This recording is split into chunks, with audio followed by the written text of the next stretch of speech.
Hello there, and welcome back to our quiet little corner tonight.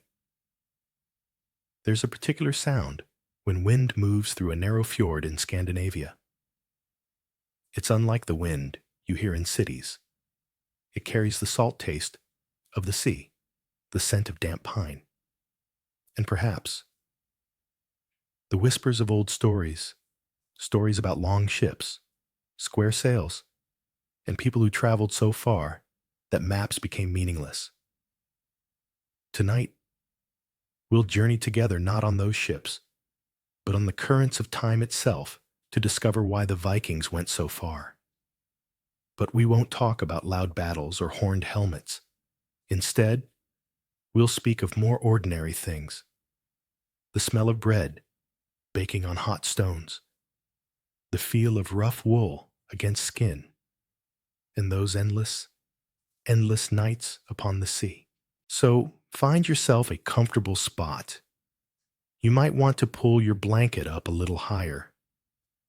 If you enjoy journeys like this, consider subscribing to the channel, but only when you truly feel relaxed. And as always, let me know where you're listening from and what time it is for you. It's wonderful knowing our community stretches across time zones. Now, close your eyes. Imagine the cold air beginning to creep in, and our journey begins. The wind carries more than salt and stories tonight. It carries us back to a time when home felt too small and the horizon held all the world's promises. You wake before dawn, but you cannot tell the time by light alone. There is no sun streaming through windows, no gentle glow creeping across bedroom walls. Instead, there is only the faintest gray seeping through the smoke hole far above your head, a single opening in the roof that serves as the longhouse's only window to the sky. The air around you is thick, heavy with the breath of dozens of sleeping bodies. You can smell the lingering smoke from last night's fire, still smoldering in the central hearth that runs down the middle of this long, narrow building. The scent of wood smoke mingles with other, earthier smells, damp wool from the clothes people sleep in. The sharp tang of leather from boots and belts piled nearby. And underneath it all, the warm, animal smell of bodies that have not known soap or hot baths. You shift slightly on your sleeping platform, really just a raised section of packed earth covered with straw and whatever furs or woolen blankets your family could gather. The movement sends a chill through you as cold air creeps under your coverings. The wooden walls around you creak and whisper as wind finds its way through the gaps between the planks. This is not the tight, insulated construction of modern homes. This is wood fitted together by eye and experience, sealed with moss and mud, doing its best to keep out a Scandinavian winter that shows no mercy. To your left, someone coughs a wet, rattling sound that speaks of the dampness that lives in everyone's lungs during these long, dark months. To your right, you hear the soft rustle of straw as a child turns in sleep. Beyond that, a man's voice mutters something in his dreams. Words you cannot quite catch, but recognize as worry carried over from his waking hours. But these are not the only sounds in your world. From the far end of the longhouse comes a different kind of stirring. The cattle are waking too. Yes, cattle inside the house, sharing this long wooden hall with you and 30 other human souls. You hear the soft thud of a hoof against packed earth, the swish of a tail, the low rumble that a cow makes deep in its throat when it's not quite ready to face the day. This might seem strange, even primitive, to someone from another time and place. But here, In this world, where winter can kill and wood is precious, it makes perfect sense. Those cattle are not just livestock, they are living, breathing heaters. Their bodies generate warmth that radiates through the longhouse, making the difference between surviving until spring and freezing in your sleep. They are as essential to your survival as the roof over your head. No privacy, no doors to close. Privacy is a luxury concept that perhaps no one has even thought to imagine yet. When you need to relieve yourself in the night, you must step carefully over sleeping bodies, past snoring uncles and restless cousins, to reach the door at the end of the hall. Everyone knows everyone's business because everyone's business happens within these same 40 feet of shared space. The sleeping arrangements follow a careful hierarchy. The most important family members, your father, perhaps your eldest brother, sleep closest to the central fire. Children and servants sleep further away, where the warmth doesn't quite reach and the cold creeps in more easily. Your sleeping spot tells everyone exactly where you stand in this small, enclosed world. You pull your woolen blanket higher, feeling its rough texture against your chin. It's not soft like modern wool. It still holds the oil and smell of the sheep it came from, and it's been woven on a simple loom by hands that had 100 other tasks to complete each day. But it's warm, and warmth is everything in this place. At this time, above you, the smoke from the fire drifts lazily toward that single hole in the roof. Sometimes the wind pushes it back down, and everyone wakes coughing. Sometimes snow falls through the opening, melting into small puddles on the earthen floor. This is the only source of fresh air in this sealed world, a space where the breath of humans and animals mingles with smoke and the sense of daily life. The silence is never complete. Wood shifts and settles. Sleepers breathe and turn. Outside, the wind moves through the settlement, carrying with it the sounds of other longhouses, other families waking to face another day that will look much like yesterday, and the day before that, and all the days stretching back through the generations. As consciousness fully returns to you, you become aware of something else, a feeling that sits heavy in your chest, as persistent as the smoke in the air.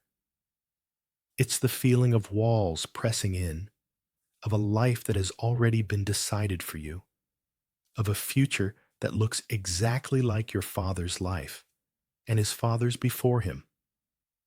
The longhouse that shelters you is also, in its way, a prison.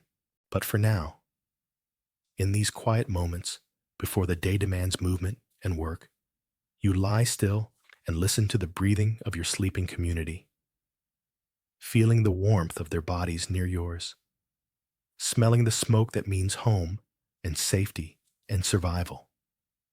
Soon, you will need to rise and face another day. But not yet, not quite yet. When you finally rise from your sleeping platform, your feet meet the cold, packed earth of the longhouse floor. The fire in the central hearth has been rekindled. Someone rose before you to coax life back into the glowing embers. The first task of any day is ensuring the fire never truly dies, because starting a new one is time-consuming work that no family can afford. You make your way toward the warmth, stepping carefully around other stirring bodies. The longhouse is coming alive slowly, quietly. People move with the practiced efficiency of those who have shared this space for months, years, lifetimes. No one speaks loudly. There's no need to wake those who can steal a few more moments of rest. Near the fire, the day's first meal is already being prepared. But this is not breakfast, as you might imagine it. There are no fresh eggs gathered from contented chickens, no warm bread rising in an oven, no milk still warm from the cow. Instead, you smell the familiar scent of gruel, a thin porridge made from whatever grains the family managed to store from last harvest. The woman tending the pot, perhaps your mother, perhaps an aunt, stirs the mixture slowly. Barley, if the harvest was good. Oats, if it was not. Sometimes a handful of peas or beans, carefully rationed from the precious stores that must last until spring decides to return. The porridge is thin, almost watery, stretched to feed as many mouths as possible. You don't think about whether it tastes good. You think about whether it will keep you alive. Beside the fire sits the perpetual stew pot, a large iron cauldron that represents one of the most valuable possessions any family owns. This pot never empties completely. Day after day, whatever food can be spared gets added to it. A bone with some meat still clinging to it, root vegetables that are beginning to soften, scraps of fish, even things that in another time and place might be thrown away, find their way into this bubbling mixture. Tonight's dinner may contain traces of yesterday's lunch and last week's meal, and the meal before that. It's a continuous cycle of survival, where nothing edible is ever wasted because waste could mean death. The stew changes flavor gradually, day by day, becoming something new while remaining fundamentally the same, a way of turning whatever exists into something that will sustain life. You receive your portion in a wooden bowl that you'll use for every meal until it cracks beyond repair. The porridge is bland, almost flavorless. Salt is precious here, used sparingly and saved for preserving meat for the long winter months. But blandness is not the enemy hunger is. And this warm mixture filling your belly pushes hunger away for a few more hours. If your family is fortunate, there might be other foods to accompany the porridge. Dried fish, caught during the brief summer months and preserved through careful smoking and salting. The fish has a sharp, salty taste that makes your mouth water, even though its texture is tough and requires careful chewing. Or perhaps a small piece of preserved meat pork or beef that was killed in the autumn and cured to last through winter's lean months. There might be skyr, a thick, sour dairy product that provides precious nutrition. It has a tangy bite that puckers your mouth, but it represents one of the few sources of fresh protein available during these dark months. Every spoonful is measured, rationed, treated as the precious resource it is, and bread, but not bread as later generations would know it. These are flat, hard rounds baked on hot stones, more like dense crackers than the soft loaves of wheat bread that exist in warmer, more fertile lands.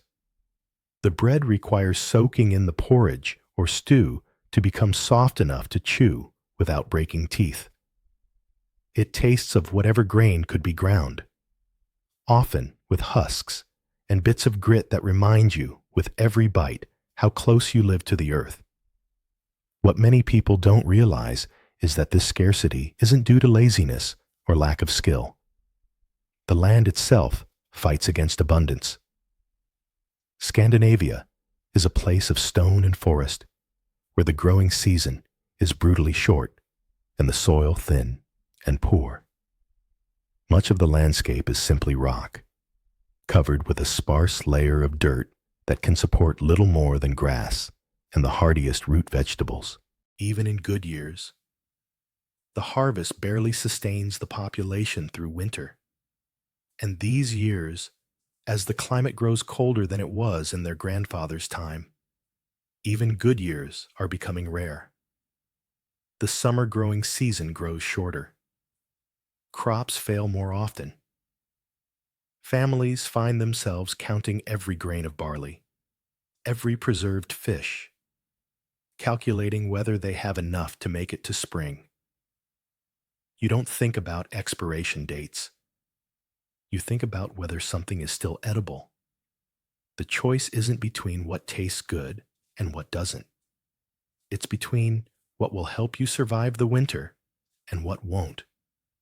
Food that would be considered spoiled by later standards becomes acceptable when the alternative is starvation.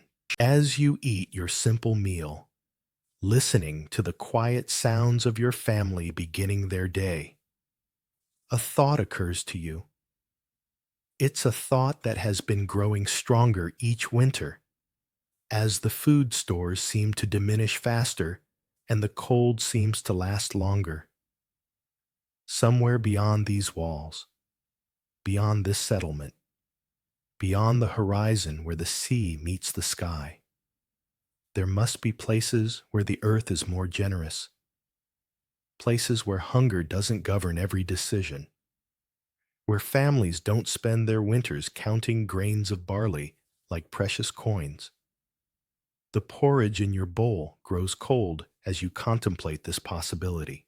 In this world of limited resources and precious land, the laws that govern inheritance are as unforgiving as the winter itself. There is a word in the Old Norse tongue, odal, that carries within it the weight of generations. Odal refers to the ancestral right to land, the sacred connection between a family and the earth that has sustained them.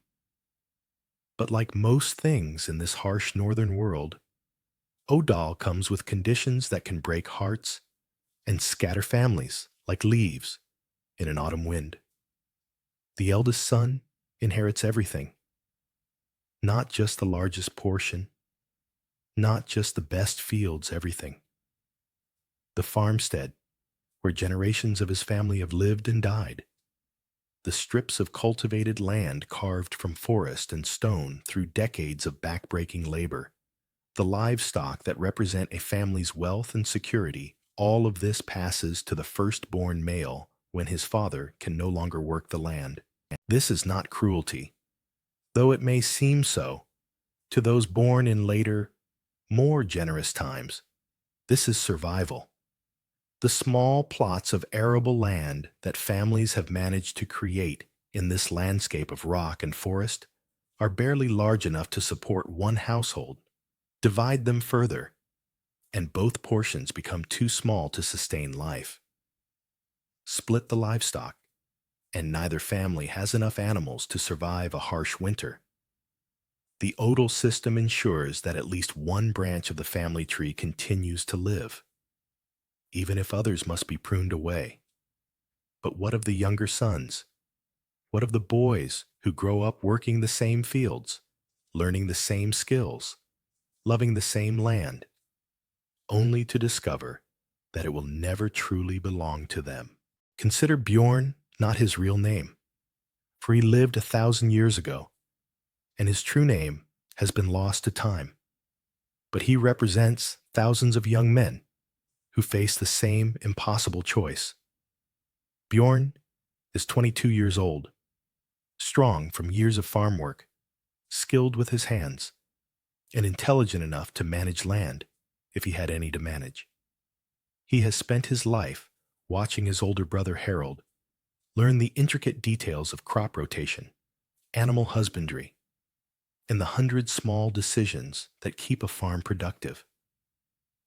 He has worked just as hard, sweated just as much, but he knows that when their father dies, he will become a landless man in a world where land means everything. Bjorn's options are stark and limited.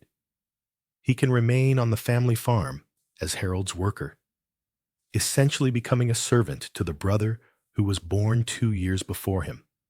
He can marry a woman with land of her own, though such women are rare and highly sought after. He can try to clear new farmland from the forest, a task that might take decades and is likely to fail in this difficult climate. Or he can look beyond the familiar boundaries of his settlement toward possibilities that exist somewhere else. The sea is not a choice for Bjorn. It is the only path to owning something of his own. As years pass and resources become scarcer, the tensions created by this system grow more pronounced. Families that once lived in relative harmony find themselves locked in quiet. Persistent disputes over boundaries. A field that has always been used by one family suddenly becomes contested when a harsh winter kills livestock and forces difficult decisions. A grove of trees that provided firewood for generations becomes the subject of heated arguments when fuel becomes precious. These are not the grand conflicts that chroniclers write about. There are no armies clashing, no heroes falling with swords in their hands. Instead, there are neighbors who stop speaking to each other over a strip of land no wider than a man's outstretched arms. There are brothers who grow cold toward each other as they both eye the same small inheritance. There are fathers who lie awake at night, wondering how to provide for sons they love but cannot support. The pressure builds slowly, like water freezing in the cracks of stone. In good years, when harvests are adequate and winters are mild, the system functions well enough. Families find ways to support their younger sons. Extra food can be shared. There is work for everyone. But as the climate grows colder and less predictable, as harvests fail more frequently, as the margin between survival and starvation narrows, the cracks begin to show. Young men, like Bjorn, gather in groups and talk in low voices about places they have heard described by traveling merchants. Islands to the west, where no one has yet claimed the land. Shores across the sea, where forests have never been cleared and rivers run thick with fish. These conversations happen away from their elders, away from the family hearths where such talk might be seen as disloyalty or ingratitude. But it is not ingratitude that drives these thoughts. It is the simple mathematics of survival. When the land can support 10 families, but 20 families need homes, something must give. When traditional solutions no longer work, new solutions must be found. The sea calls to these landless sons, not with promises of glory or conquest, but with the possibility of ownership. Somewhere beyond the horizon lies the chance to clear their own fields, build their own longhouses, establish their own odal rights for their own sons. The ocean represents not adventure, but the possibility of becoming what they can never be, at-home men with land of their own. As Bjorn stands at the edge of his family's small farm, looking out toward the water that he can just glimpse between the hills, he is not dreaming of battle or treasure. He is dreaming of a place where being born second does not mean living as a servant, where the work of his hands might create something that belongs to him alone. The work begins before dawn and continues long after the last light fades from the smoke hole above. In this northern world, where survival depends on constant preparation, there is no such thing as a day of rest, no concept of leisure time that extends beyond the brief moments stolen between essential tasks. Inside the longhouse, the rhythm of daily life is set by the steady, methodical sound of the upright loom. The vertical frame stands against one wall like a wooden giant, its parallel posts stretching from floor to ceiling. Weighted threads hang in perfect parallel lines, and through them, a woman's shuttle passes back and forth, in a pattern so regular it becomes like breathing. The upright loom is not just a tool, it is the heartbeat of the household. Every piece of clothing the family wears, every blanket that keeps them warm, Every sail that might one day carry a ship across unknown waters begins here with this patient, endless weaving. A single piece of woolen cloth requires weeks of work. First, the sheep must be sheared, their fleece cleaned and combed. Then the wool must be spun into thread, a process that occupies women's hands during every spare moment while walking, while talking, while watching children play. The woman at the loom moves with practiced efficiency, but efficiency cannot overcome the simple mathematics of time. A cloak suitable for winter weather represents months of labor. A sail for a ship requires the work of several women over an entire season. And this is only one of the countless tasks that fill a woman's days. When she steps away from the loom, there is food to prepare from ingredients that require careful management. Grain must be ground by hand, a task that leaves arms aching, and flour coarse with tiny fragments of stone from the quern. Vegetables must be chopped and added to the perpetual stew. Bread must be mixed and shaped and baked on hot stones beside the fire. But perhaps most critically, food must be preserved. During the brief summer months, women work frantically to ensure that enough nourishment survives the winter. Fish must be cleaned and hung to dry in the smoky air near the roof. Meat must be salted and stored in ways that prevent spoilage. Milk must be transformed into cheese and butter that can last for months without going bad. Every berry, every edible root, every handful of nuts must be collected and processed and stored against the lean times that are always coming. Children require constant attention in this environment where danger lurks in every unguarded moment. A child who wanders too close to the central fire pit can be burned. A child who ventures outside alone in winter can freeze. A child who eats the wrong thing during times of scarcity can take food from other mouths that desperately need it. Watching children is not simply about keeping them entertained. It is about keeping them alive. Yet despite the endless nature of their work, women in this society possess something remarkable for their time-genuine authority. The keys that hang from a woman's belt are not merely decorative. They are symbols of power, indicators that she controls access to the family's most precious resources. The storerooms where preserved food is kept, the chests where valuable textiles are stored, the containers holding the family's small supply of precious salt, all of these remain under her jurisdiction. When her husband travels for trade or raiding or simple survival, she becomes the sole manager of everything the family owns. She makes decisions about when to plant and when to harvest, when to slaughter animals, and when to preserve their food stores for harder times ahead.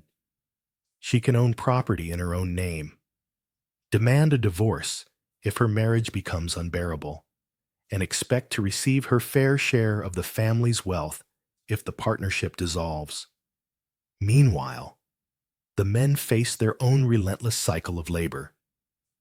Houses built of wood in a climate of freezing winters require constant maintenance. Roof beams sag under the weight of snow and must be reinforced. Walls develop gaps that let in deadly cold and must be rechinked with moss and mud. Tools break from hard use and must be repaired or replaced entirely. Those fortunate enough to own boats spend countless hours maintaining them, replacing planks that have cracked, resealing joints that have begun to leak, adjusting the rigging that allows the vessels to function. And always, there is the dream of building something larger, something capable of carrying a family and their possessions far enough to start over somewhere else. The forge glows almost constantly, As iron tools require reshaping, sharpening, repair, hunting provides necessary protein, but it demands patience, skill, and often long absences from home and weather that can kill the unwary. Fishing offers sustenance, but nets need mending, and boats need rowing, and the work never ends. As autumn approaches each year, the pace intensifies. Firewood must be cut and stacked in quantities that seem impossible, but represent the difference between warmth and death. Animals must be prepared for winter housing. Food preservation becomes a race against time and weather. But sometimes, in the brief moments between tasks, people pause in their work and let their eyes drift toward the horizon. Beyond the familiar boundaries of their settlement, beyond the hills that hem in their small world, lies the sea. And the sea, for all its dangers, represents something that the endless cycle of daily survival cannot the possibility of change. Out there, beyond the edge of the known world, perhaps there are places where the work is different, where the land is more generous, where a person might build something new instead of merely maintaining something old. When all these forces combine, the cramped longhouses, the scarcity of food, the limited land, the endless cycle of survival, they create a pressure that builds slowly, like steam in a closed vessel.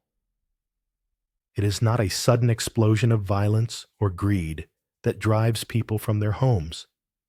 It is something quieter, more persistent, more deeply human than the stories of bloodthirsty raiders would have you believe. The truth is more complex and, perhaps, more relatable than tales of conquest and plunder. These are people facing problems that feel remarkably familiar to anyone who has ever felt trapped by circumstances beyond their control. Population growth in a land that cannot expand to accommodate it. Climate change making traditional ways of life increasingly difficult. Economic systems that work well for some, but leave others struggling to find their place. Social structures that favor the fortunate few while forcing others to seek opportunities elsewhere. The medieval warm period, which had allowed Scandinavian agriculture to flourish for generations, was ending. Gradually, almost imperceptibly, the growing seasons were becoming shorter. Winter stretched longer and bit deeper. Crops that had grown reliably in their grandfather's time now failed more frequently. The delicate balance between population and resources, always precarious in this northern landscape, was shifting against human survival. Young men like Bjorn, sitting in crowded longhouses and calculating whether there would be enough food for everyone, were not driven by bloodlust or wanderlust. They were driven by mathematics, the simple, brutal arithmetic of too many people and not enough land.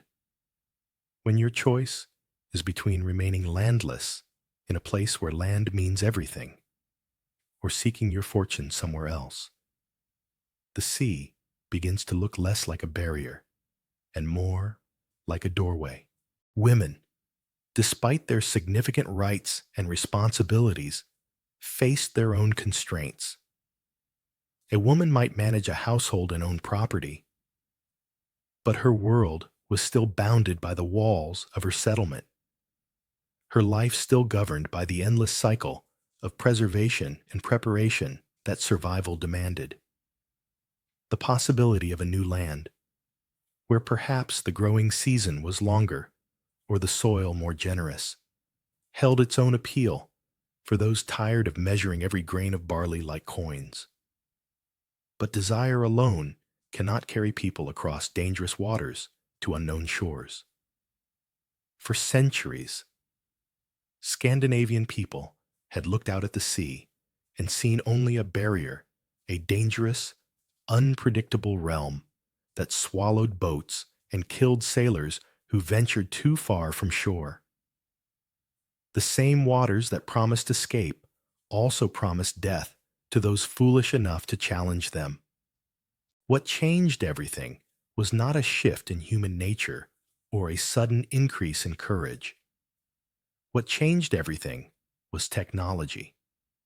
Specifically, the development of a vessel so perfectly suited to its purpose that it transformed the North Sea from an impossible obstacle into a highway of opportunity. The longship was not just an improvement on existing boat designs, it was a revolutionary breakthrough that solved problems no one had been able to solve before. Previous vessels could either handle ocean swells or navigate shallow rivers, but not both. They could either carry substantial cargo or move quickly, but not both. They could either be sailed or rowed efficiently, but not both. The longship did all of these things. Its shallow draft meant it could sail up rivers deep into foreign territories, allowing raids and trading expeditions to reach far inland. Its flexible construction allowed it to ride ocean swells without breaking apart. Its long, narrow design made it fast under both sail and oar power. Its open construction meant it could carry a substantial crew or significant cargo, depending on the mission. More importantly, the longship was designed to be pulled up onto beaches rather than requiring harbors or docks. This meant that any stretch of coastline could serve as a landing point. Suddenly, the entire coastline of Europe became accessible to anyone with the courage and skill to sail there. The ship was not just a means of transportation, it was a promise. A promise of land that no one else had claimed, of wealth that no one else had discovered, of a chance to build something new instead of merely maintaining something old. It promised that a young man without inheritance could sail away and return as a landowner. It promised that a family struggling to survive in an overcrowded settlement could find space to breathe and grow elsewhere. The stories that would later be told about Vikings' tales of sudden, brutal raids appearing out of nowhere missed the deeper truth. Those raids were not random acts of violence. They were the result of careful planning, detailed knowledge of coastal geography, and above all, the existence of a technology that made such ventures possible. When a Viking longship appeared on the horizon, it represented something unprecedented in human history: the ability to project power and seek opportunity across vast distances with relatively small groups of people. A single ship could carry 30 to 60 people and their supplies anywhere there was water deep enough to float it and a shore gentle enough to land on. To understand the Viking Age, you must understand that the ship was not just a tool, it was the key that unlocked the world. Without it, the pressures building in Scandinavian society might have led to internal conflict, gradual starvation, or simply a slow decline in population. With it, those same pressures became the driving force behind one of history's greatest expansions. The sea called to these people, not because they were inherently more adventurous or violent than others, but because they possessed something that made answering that call possible. And to understand the promise that the longship represented, we must understand the ship itself. There are no blueprints spread across wooden tables, no precise measurements marked in ink on parchment. The knowledge that builds a longship lives not in written plans, but in the calloused hands of men who learned their craft by watching their fathers, who learned from their fathers before them, stretching back through generations of shipwrights whose names have been lost to time, but whose wisdom lives on in every curve of wood. The shipwright walks through the forest with eyes that see what others cannot. Where most people observe trees, he sees the future skeleton of a vessel. That oak, with the slight curve in its trunk, perfect for a ship's keel. The backbone that will give the entire vessel its strength. The pine growing on the hillside, straight and tall, ideal for planking that will form the ship's skin. Most importantly, he searches for trees that have grown in natural curves, branches that bend in exactly the shape needed for the ribs that will give the ship its form. This is not about forcing wood into unnatural shapes. This is about finding trees that nature has already prepared for their destiny. Wood that wants to become part of a ship. A curved piece cut from a naturally bent tree will be stronger than any piece that has been forced to bend, because the grain of the wood follows the curve rather than fighting against it.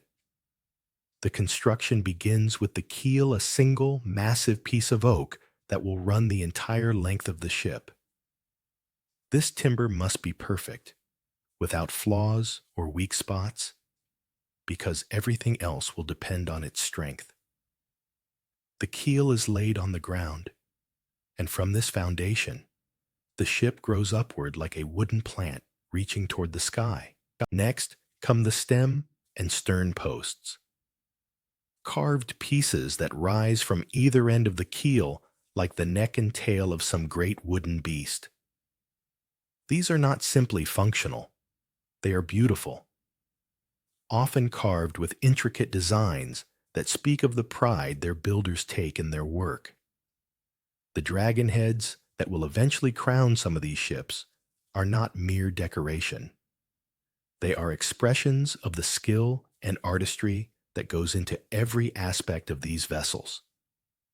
The technique used to build the hull is called clinker built or lapstrake, a method where each plank overlaps the one below it, like the scales of a fish or the shingles on a roof. This overlapping pattern creates a hull that is both flexible and strong, able to bend with the waves rather than breaking against them. Each plank is carefully shaped to fit perfectly against its neighbors, creating a smooth curve that will cut through water with minimal resistance. The planks are attached to each other with iron rivets, thousands of them, each one heated red hot and hammered into place while still glowing. The sound of this work carries across the settlement the rhythmic ringing of hammer on anvil, the sharp tap, tap, tap of rivets being set, the occasional crack as a piece of wood splits and must be replaced. It is the sound of patient, methodical craftsmanship that cannot be rushed. Between each plank, in the narrow gap where they overlap, the shipwright applies a mixture that will keep water from seeping through. This caulking is made from whatever materials are available, moss collected from the forest floor, animal hair twisted into rope-like strands, and tar made from pine resin. The mixture is pressed firmly into every seam, creating a seal that will flex with the wood as the ship moves through the water. The ribs of the ship, the curved pieces that give it its shape, are attached after the hull planking is complete. This is the opposite of how ships are built in later centuries, where the frame comes first and the skin is applied over it. But this method creates something remarkable, a hull that is incredibly flexible, able to twist and bend with the motion of the sea without breaking apart. Perhaps the most surprising aspect of the longship is its shallow draft, the depth of hull that sits below the waterline. While other ships of the time required deep harbors and substantial docks, the longship draws less than 3 feet of water when fully loaded. This seemingly minor detail represents a revolutionary breakthrough in naval technology. The shallow draft means the ship can operate in places other vessels cannot reach. It can sail up rivers, penetrating deep into foreign territories where no one expects a seagoing vessel to appear. It can be pulled directly onto beaches, eliminating the need for harbors or docking facilities. Most remarkably, it can transition seamlessly between different types of waterways, from ocean swells to river currents to the shallow waters of coastal estuaries. Imagine a vehicle that could function equally well on highways, mountain trails, and river crossings. That is what the longship represents: a vessel that refuses to be limited by the traditional boundaries between different types of navigation. It is simultaneously an ocean-going ship and a landing craft, a cargo vessel and a warship, an exploration platform and a means of transportation.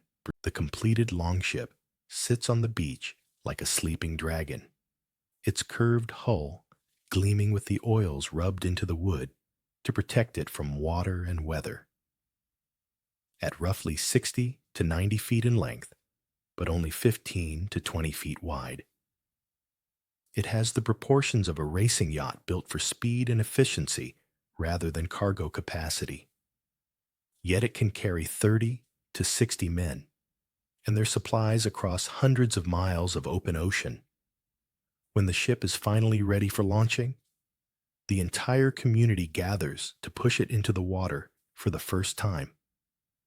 The vessel that has taken months to build slides down wooden rollers into the sea, and suddenly it transforms from a collection of wood and iron into something alive, something that responds to wind and current with grace and purpose.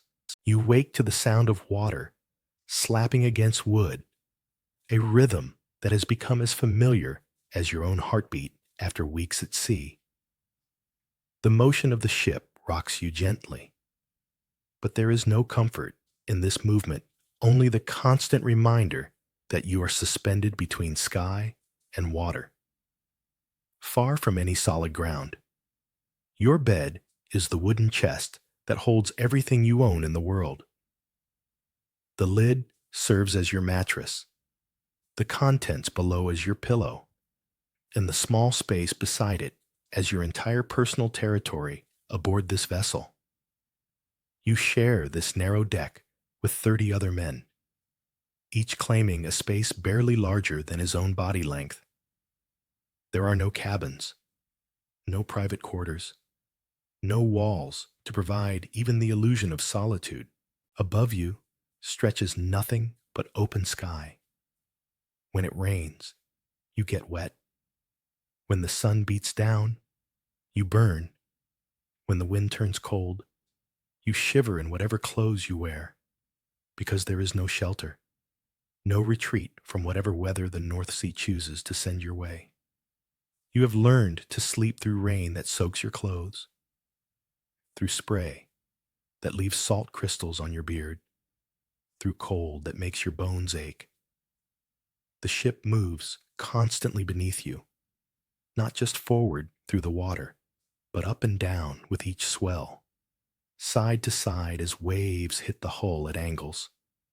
After the first few days, you stopped feeling seasick, but you never stop feeling the motion. Even when you close your eyes, you can sense the rise and fall, the gentle roll that tells you which direction the wind is blowing and how large the waves have grown. Everything is damp. The wooden deck, slick with spray and morning dew. Your clothes, which have not been truly dry since you left land. Your food, which must be eaten quickly before moisture makes it inedible. Your hands, which have developed a permanent wrinkled texture from constant exposure to salt water. The dampness seeps into everything: your bones, your thoughts, your dreams of solid ground and warm fires. The smell of the sea fills your nostrils constantly, that sharp, clean scent of salt water and wind. But underneath it are other smells that speak of the reality of living in such close quarters for so long. Dried fish, your primary source of food, carries its own pungent aroma that clings to everything. 30 men who have not bathed in weeks create their own distinctive atmosphere. One that would be overwhelming on land, but becomes simply part of existence at sea. Your skin burns constantly from the combination of salt spray and wind.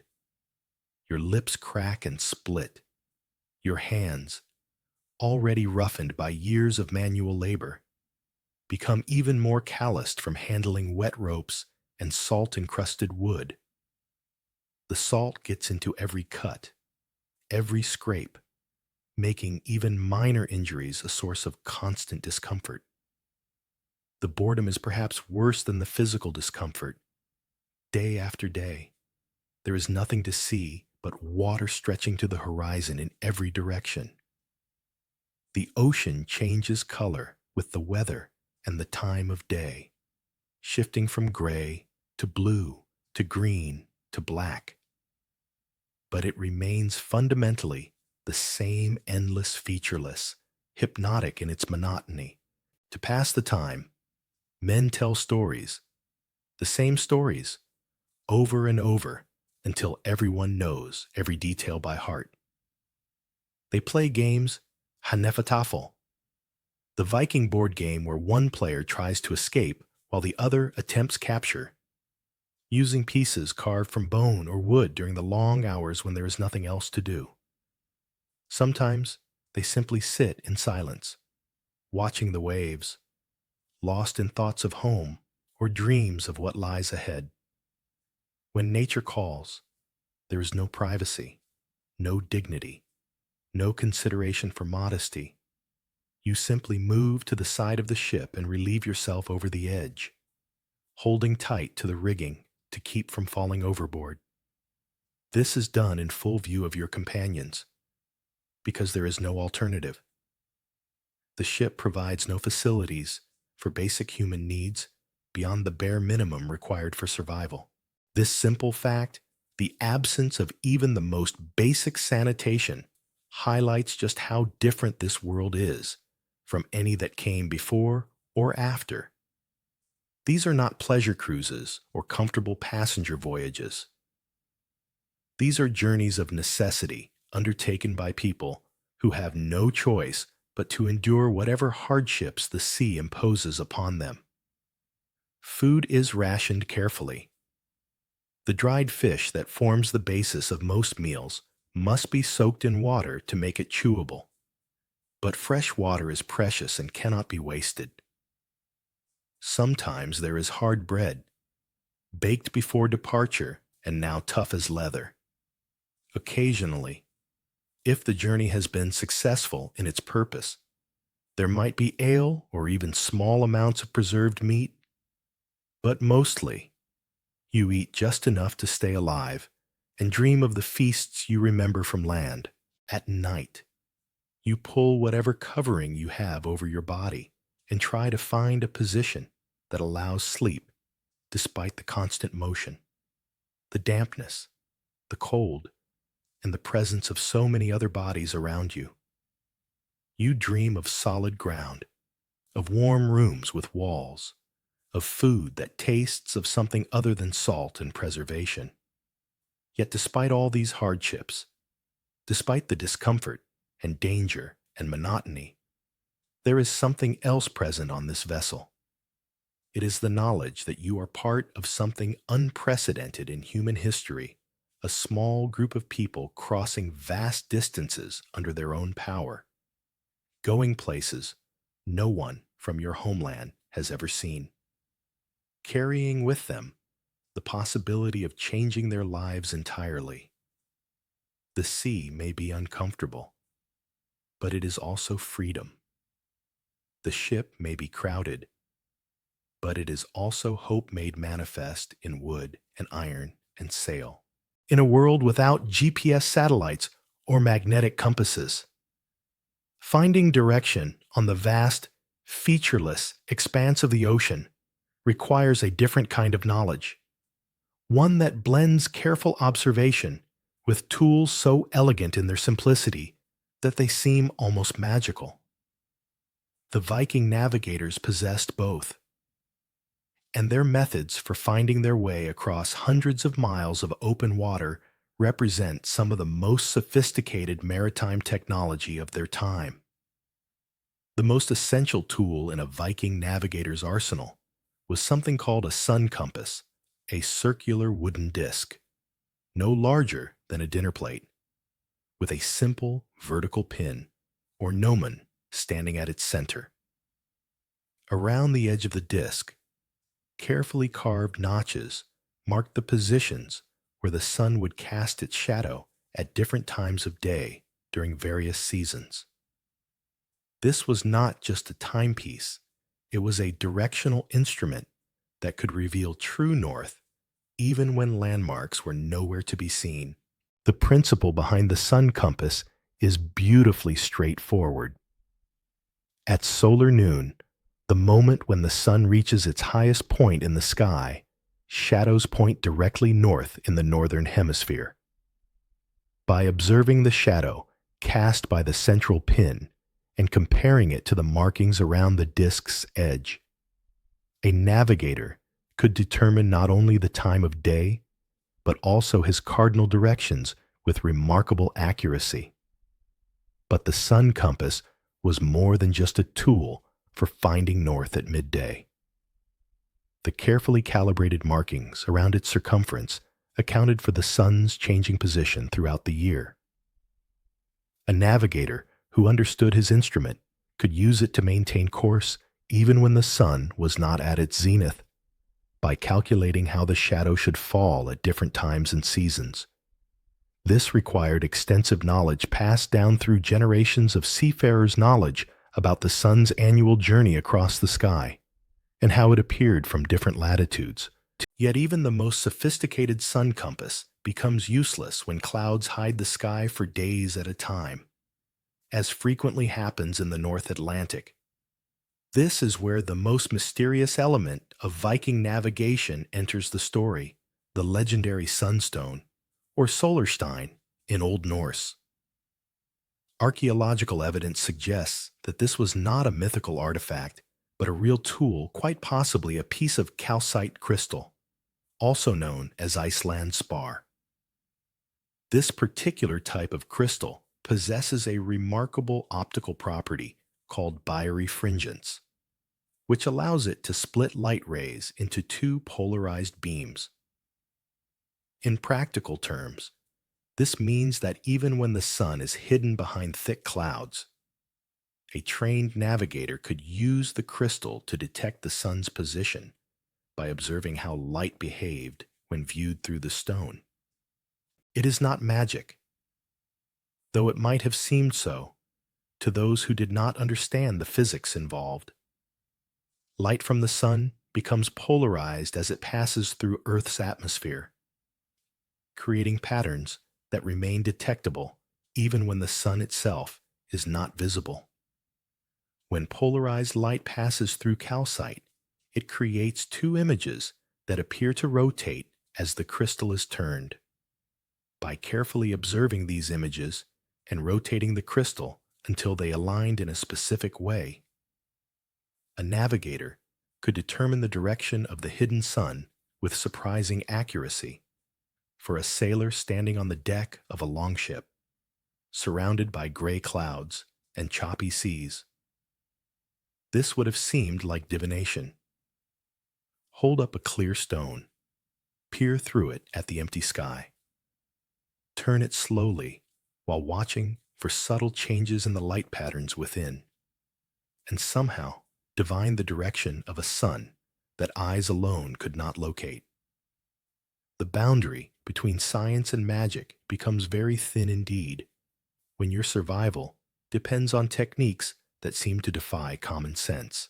The effectiveness of these methods has been tested by modern researchers who have found that skilled navigators using replica sun compasses and calcite crystals can maintain accurate courses across long distances even in challenging weather conditions.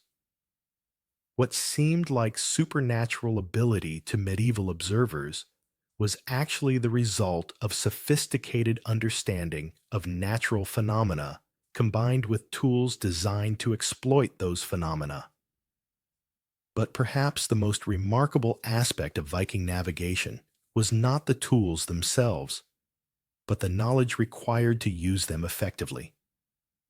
A sun compass is only as accurate as the navigator's understanding of astronomy, geography, and the seasonal variations in the sun's position. The sunstone requires not just the crystal itself, but the accumulated wisdom needed to interpret what it reveals about polarized light patterns. This knowledge was not written down in textbooks or navigation manuals. It lived in the minds and hands of experienced navigators, passed from master to student through years of observation and practice.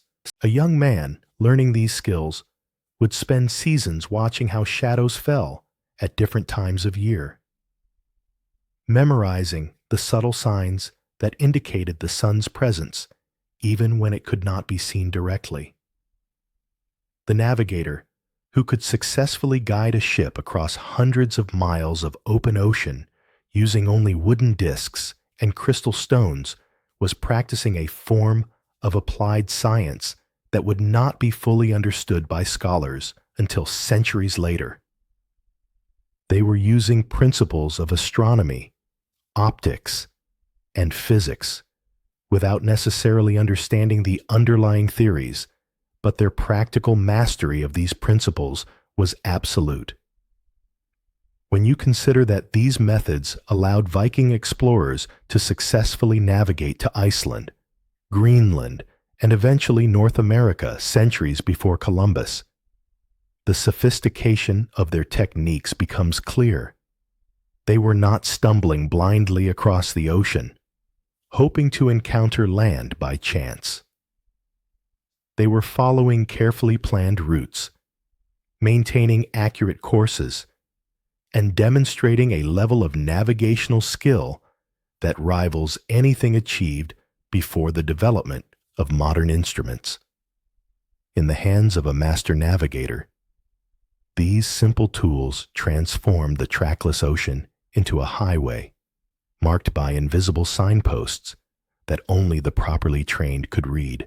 For the Viking navigator, the ocean was never an empty void, but rather a vast library written in a language older than any human script. Every wave, every bird, every subtle change in the color of water or the shape of clouds contained information for those who knew how to read the signs.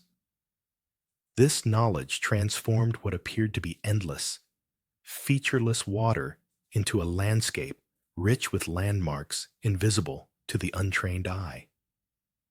The first and most reliable messengers from distant lands were the seabirds.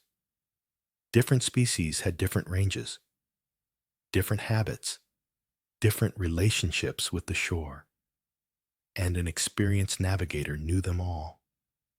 When gannets appeared, wheeling and diving in their distinctive pattern, it meant that land lay within roughly 50 miles close enough for these powerful flyers to make their daily journey from clifftop nests to feeding grounds and back again. Puffins, with their colorful beaks and awkward flight, rarely ventured more than 20 miles from their colonies. To see them meant that rocky shores and grassy clifftops were very near indeed. Ravens, those black-winged harbingers that feature so prominently in Norse mythology, might seem like land birds, but they too served as navigational aids. Their presence indicated not just the proximity of land, but the proximity of the specific type of rugged cliff-bound coastline, where they preferred to nest. But it was not just the presence of birds that mattered. It was their behavior. Birds flying with steady purpose in a particular direction were likely heading toward roosts or feeding grounds. Birds circling and calling might indicate a school of fish below, which itself could signal underwater features like shoals or the meeting of different currents. Even the absence of birds carried meaning, suggesting deep ocean waters far from any shore. The great whales, those giants of the northern seas, followed migration routes that had remained unchanged for thousands of years. These massive creatures were living compasses, their seasonal movements as predictable as the stars themselves. In spring, certain species moved north toward Arctic feeding grounds. In autumn, they returned south to warmer waters for breeding. A navigator who understood these patterns could use whale sightings to confirm his position and heading, treating these ancient travelers as fellow voyagers on well-established routes. The ocean itself told stories to those who knew how to listen. Watercolor changed with depth and distance from shore. Near coastlines, rivers and streams carried sediment that turned the sea brown or green. Over shallow banks, water took on a lighter, more translucent quality. In deep ocean, the water darkened to a blue so profound it seemed almost black. These subtle variations in hue created a map that could be read by experienced eyes. Currents, too, served as highways across the sea. The warm Gulf Stream carried distinctive debris, bits of seaweed, floating wood, even the occasional tropical fruit far from its origins. Cold currents brought their own signatures, different types of plankton that changed the water's appearance, ice fragments, Arctic birds following the flow of nutrient-rich waters. A navigator who understood these liquid rivers could use them to confirm his position or even to speed his journey. Perhaps most remarkably, the very clouds above could reveal the presence of land long before it became visible. Over islands and coastlines, rising warm air created distinctive cloud formations, puffy cumulus clouds that formed as air heated by land rose and cooled. These clouds often appeared stationary, marking the position of invisible islands beyond the horizon. The undersides of clouds over ice fields took on a distinctive white glow, while clouds over open water or dark forests appeared gray underneath. This phenomenon, known to the Vikings as ice blink and water sky, allowed navigators to detect land conditions from distances of 50 miles or more. When darkness fell and the sun compass became useless, the night sky revealed its own navigation system. The North Star Polaris hung steady in the northern sky, while all other stars wheeled around it in their nightly dance. Unlike the sun and moon, which changed position with seasons and time, the North Star remained constant, an unwavering beacon pointing toward true north. But Polaris was only the beginning of celestial navigation. The Big Dipper, known to the Vikings as the Great Wagon, rotated around the North Star in a predictable pattern that could be used to tell time during the long Arctic nights. Other constellations marked the passage of seasons and served as calendars for those who needed to time their voyages with weather patterns and favorable winds. The night sky was not a picture, it was a map, with each star playing its role in the grand scheme of navigation.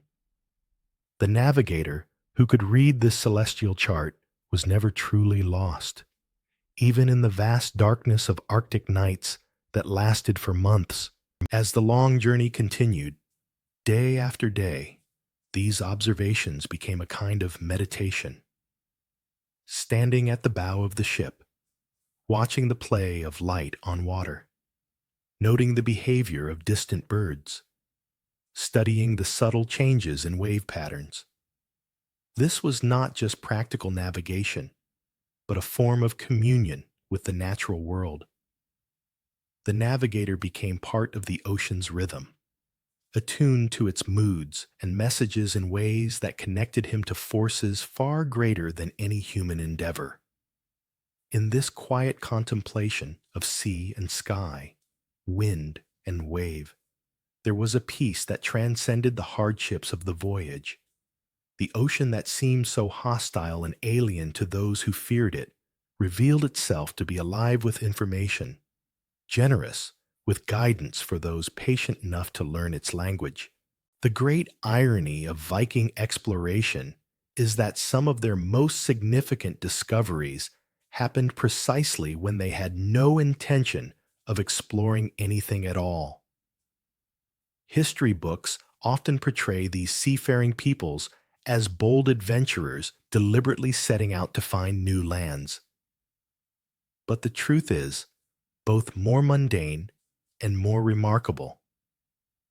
Many of the most important discoveries in the Viking Age happened to people who were simply trying to get from one familiar place to another and ended up somewhere entirely unexpected. Consider the story of Nadod, a Viking whose name would be forgotten by history if not for one spectacularly fortunate mistake. Around 850 CE, Nadod set sail from Norway with the straightforward goal of reaching the Faroe Islands, a journey he had probably made before. Following established routes across familiar waters. But the North Atlantic had other plans for him. A powerful storm caught his ship somewhere in the middle of the ocean, blowing him far off course for days. When the weather finally cleared and Nadod could see the horizon again, he found himself approaching a coastline that definitely was not the Faroe Islands. This land was larger, wilder, more forbidding than anything he recognized. Snow covered the mountains even in summer, and no smoke rose from any settlements along the shore. Nadod had discovered Iceland, though he did not give it that name. He called it Sneeland Snowland, and after exploring the coast briefly, he sailed home to tell others about this strange, cold, apparently uninhabited island he had stumbled across. His accidental discovery would eventually lead to the settlement of Iceland and change the course of North Atlantic history, all because a storm had blown him in the wrong direction. The pattern repeated itself with even more distant lands. Gunnbjörn Ulfsson, sailing somewhere in the late 900s, also found himself blown off course by Atlantic storms. From his windswept deck, he glimpsed something on the western horizon that should not have been there according to any knowledge of geography available at the time. Massive, glacier-covered peaks rising from the sea. He had become the first Norse explorer to sight Greenland, though like Nadod, he probably had no intention of making any discoveries that day. But perhaps the most remarkable story of accidental exploration belongs to Bjarni Herjolfsson, a merchant whose approach to unexpected discovery reveals something wonderfully human about these legendary explorers. Around 985 CE, Bjarni was sailing from Iceland to Greenland to visit his father, who had moved there with Eric the Red's colony. This was meant to be a routine family visit, a journey between known destinations. Instead, Bjarni encountered the fog and adverse winds that every North Atlantic sailor learned to dread. For days, his ship was pushed steadily westward by weather systems he could not control or predict. When the fog finally lifted, Bjarni found himself looking at yet another unknown coastline, this one low and heavily forested, unlike the harsh, mountainous terrain of Greenland he had been expecting. Here is where Bjarni's story becomes both historically momentous and personally amusing. He had just become the first European to sight North America, the first Old World inhabitant to lay eyes on the continent that would eventually be called the New World. He was looking at lands that would not be officially discovered by Europeans for another 500 years. When Columbus would be hailed for finding what Bjarni had already seen, and Bjarni's reaction to this world-changing moment, he was annoyed. This was not where he was supposed to be. He had promised to visit his father in Greenland, not go exploring unknown territories. Rather than landing to investigate this new land, Bjarni sailed north along the coast, grumbling about the delay, until he found winds that would carry him back toward his intended destination. His crew suggested they should at least go ashore to gather wood and water, since both were valuable commodities in Greenland. Bjarni refused. "We are not lacking in either," he said dismissively, demonstrating either remarkable foresight about their supplies or remarkable impatience with unplanned detours. He had places to be and people to see, and this accidental continent was simply an inconvenience. When Bjarni finally reached Greenland and told his story, his neighbors were fascinated by his description of this forested land to the west. But Bjarni himself seems to have considered the whole episode a nuisance rather than a triumph of exploration. It would be years before someone else, Leif Erikson, would follow up on Bjarni's accidental discovery and actually set foot on North American soil. The saga of Viking exploration is filled with such fortunate accidents. Time and again, sailors who were simply trying to get from point A to point B found themselves deposited at point C, which turned out to be somewhere no one from their world had ever been before. These were not bold voyages of discovery launched with banners flying and speeches about extending the boundaries of human knowledge. They were cases of people getting lost and making the best of it. Perhaps this tells us something important about the nature of discovery itself. The Vikings succeeded in crossing the Atlantic and finding new lands not because they were particularly brave or visionary, but because they were willing to keep sailing even when they had no idea where they were going. In a world without GPS or detailed maps, the difference between being lost and being an explorer was often simply a matter of attitude. Sometimes, it seems, the best way to discover a new world is to have absolutely no intention of doing so. The Vikings had mastered the technology and skills needed to survive at sea. But their greatest discoveries came not from careful planning, but from their willingness to see opportunity in accident, to treat misfortune as potential fortune. They had the ships, the skills, and the knowledge to reach new lands. But once they arrived, what would happen next? The meeting between different worlds is rarely as simple as just stepping ashore. To understand why Viking raids struck terror into medieval Europe, one must first understand what they were actually attacking. The popular image of bloodthirsty warriors descending upon innocent religious communities tells only part of the story. The more complete truth reveals a calculated strategy that targeted some of the wealthiest, most poorly defended treasuries in all of Christendom. Medieval monasteries were not simply places of prayer and contemplation. They were the economic powerhouses of their age, functioning as banks, libraries, schools, hospitals, and administrative centers all rolled into one.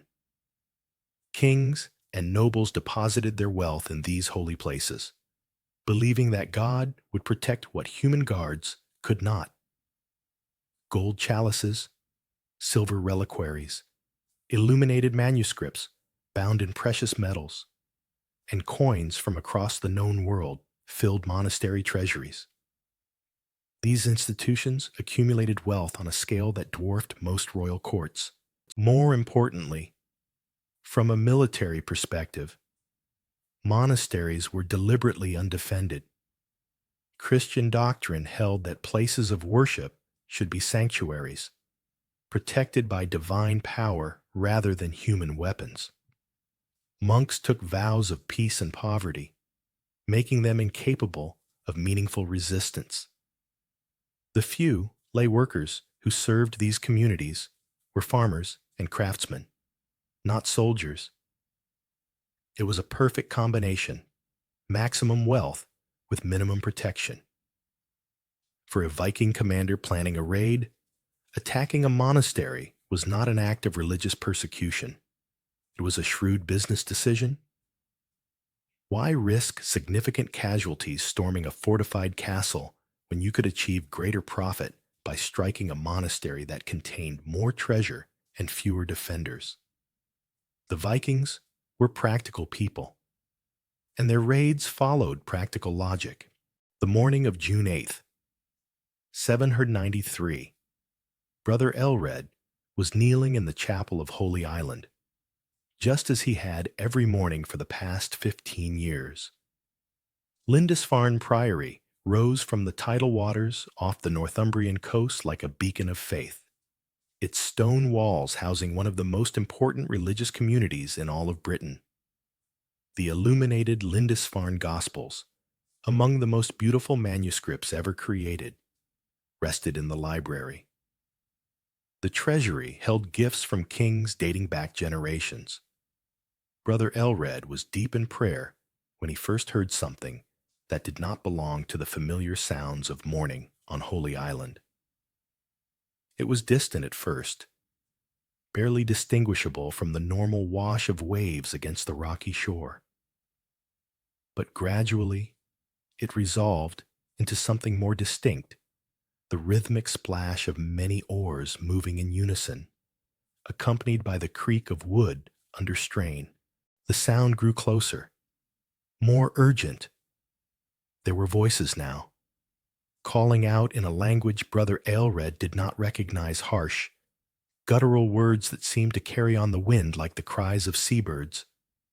But these were not birds. As understanding dawned, the monk felt his prayers falter on his lips. The chapel door burst open. Brother Columba, the youngest of their community, stumbled inside with eyes wide with terror. "Ships," he gasped.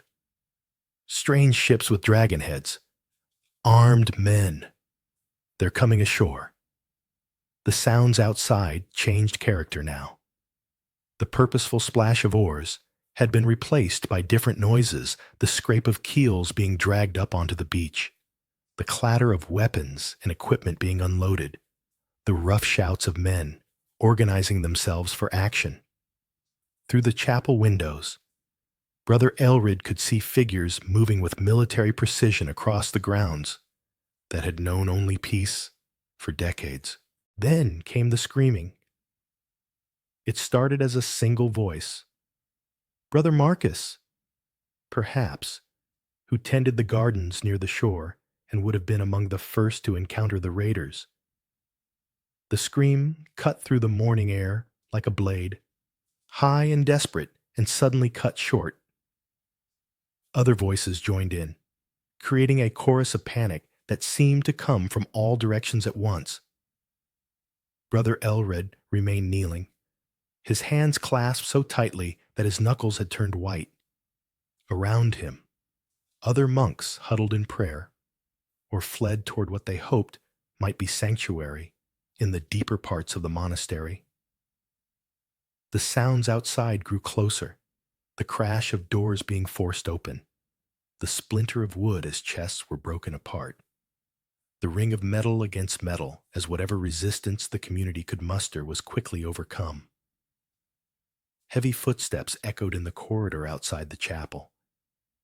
Through the stone walls came the sounds of systematic destruction: furniture being overturned, shelves being emptied, the distinctive crash of precious objects being dropped or thrown aside in the search for portable wealth. Occasionally, There were brief conversations in that foreign tongue, voices discussing what was worth taking and what could be left behind. The Vikings had come to Lindisfarne not as mindless barbarians, but as professional raiders executing a carefully planned operation. They knew exactly what they were looking for and where to find it. The monastery's wealth was stripped away with brutal efficiency, gathered and carried to the waiting ships with the methodical approach of men who had done this before. When the raiders finally departed, rowing away from Holy Island with their cargo of gold and silver, they left behind a community transformed.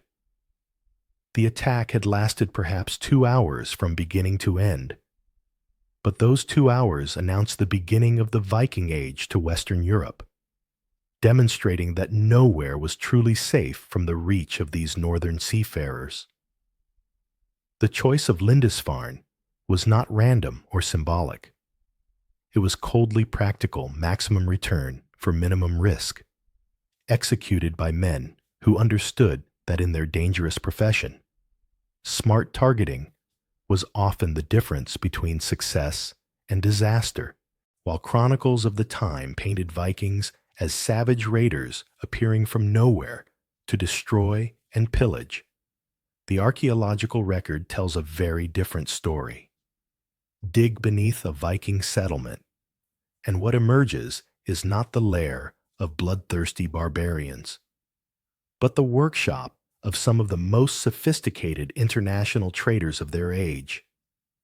These were people who built commercial networks spanning 3 continents, who carried goods from the Arctic Circle to the deserts of the Middle East, and who operated with a level of business acumen that would be impressive in any era. The foundation of Viking wealth was not stolen gold, but strategic geography.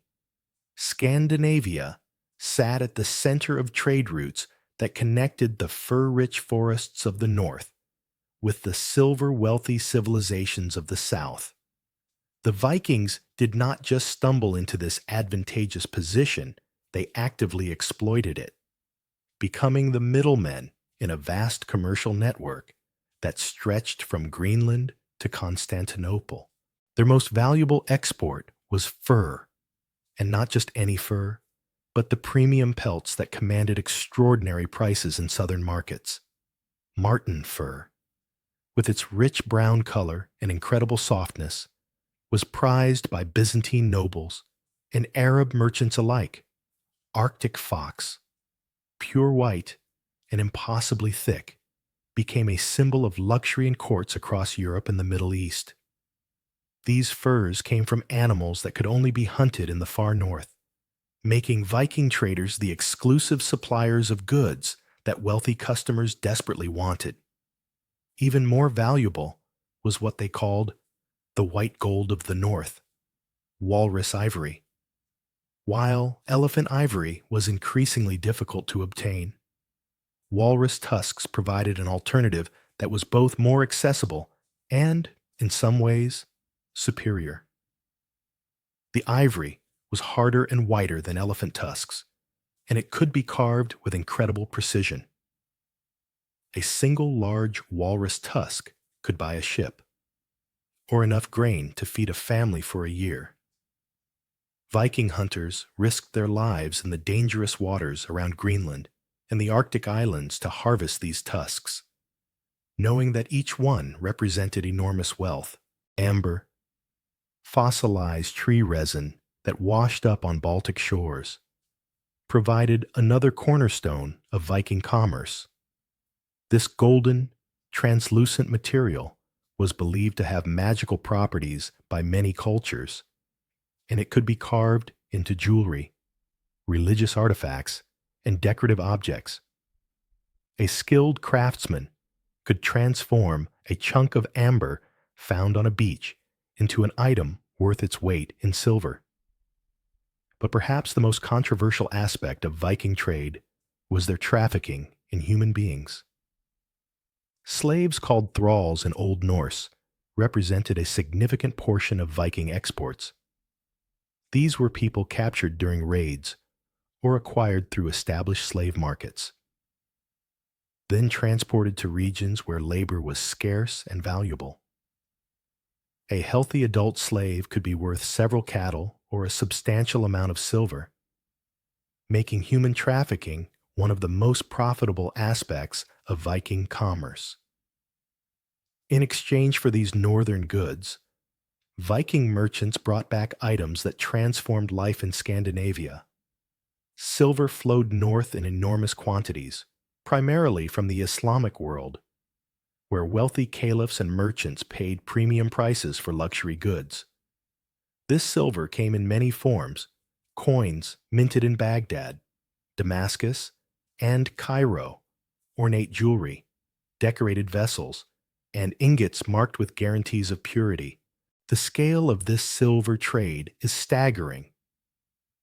Archaeologists have discovered over 200,000 Arab silver coins in Scandinavia, with new hoards still being found regularly. To put this in perspective, more Islamic silver from this period has been found in Sweden than in most Arab countries. A Viking trader in Stockholm could easily be carrying coins that had been minted in Baghdad just months earlier, having traveled thousands of miles through an intricate network of merchants, rivers, and trade routes. From Constantinople came silk, luxurious fabrics that represented the height of Byzantine textile artistry. These silks were not just valuable for their beauty, but also for their practical properties. They were lighter and warmer than wool, more durable than linen, and they held dyes with brilliant intensity. A silk cloak became a symbol of wealth and status among Viking elites. French wine arrived in northern ports, along with Frankish pottery and glassware that demonstrated sophisticated manufacturing techniques unknown in Scandinavia. These goods were not just luxury items, they represented technology transfer, showing Viking craftsmen new possibilities for their own production. Perhaps most tellingly, Viking traders carried portable scales wherever they went. These ingeniously designed instruments could be folded up and tucked into a belt pouch, but when opened, they provided accurate weight measurements essential for silver transactions. Silver was often cut into pieces of specific weights to make purchases, and both buyer and seller needed to trust that the measurements were accurate. The existence of these scales reveals something important about Viking character. These were not impulsive raiders grabbing whatever they could carry. They were careful business people who understood the importance of accurate measurements, fair dealing, and maintaining reputations for honesty in commercial transactions. A Viking merchant who cheated his customers would quickly find himself unable to do business anywhere in the extensive network of traders that connected Northern Europe with the wider world. The evidence suggests that for every Viking warrior participating in a raid, there were probably several others engaged in peaceful trade. The ships that carried raiders to monasteries also carried merchants to market towns. The same navigational skills that allowed military expeditions also enabled commercial ventures. The wealth that raids could generate quickly was often less than what patient, systematic trading could accumulate over time. This commercial network was not a side effect of Viking expansion. It was one of its primary driving forces. Olaf Eriksson had sailed the Baltic Sea countless times. But each spring, when the ice finally broke, the journey eastward still filled him with a mixture of anticipation and dread. Unlike his Norwegian cousins, who pointed their dragon-proud ships toward England and Ireland, Olaf's people, the sphere of central Sweden, had turned their attention to the vast river systems that snaked through the endless forests of the east. His ship, built lower and wider than the ocean-going longships of the Western Vikings, was specifically designed for this unique form of exploration. The hull was reinforced to withstand being dragged across rocky portages, and the cargo space was carefully planned to maximize the value of goods that could be transported over thousands of miles of rivers, lakes, and overland trails. The first stage of the journey was familiar enough crossing the Baltic Sea to reach the mouth of the Neva River. But once the ship entered the river system, everything changed. This was no longer open water sailing, but a complex form of navigation that required intimate knowledge of seasonal water levels, hidden rapids, and the territories of various Slavic tribes who controlled different stretches of the waterways. Olaf's crew was a mix of Swedes and local guides, Slavs and Finns who knew the rivers like farmers know their fields. These men were essential to survival in this landscape. They knew which tributaries were deep enough to navigate during different seasons, which stretches of river could be traveled safely at night, and most importantly, where the inevitable portages would be required. The portages were the greatest challenge of the eastern route.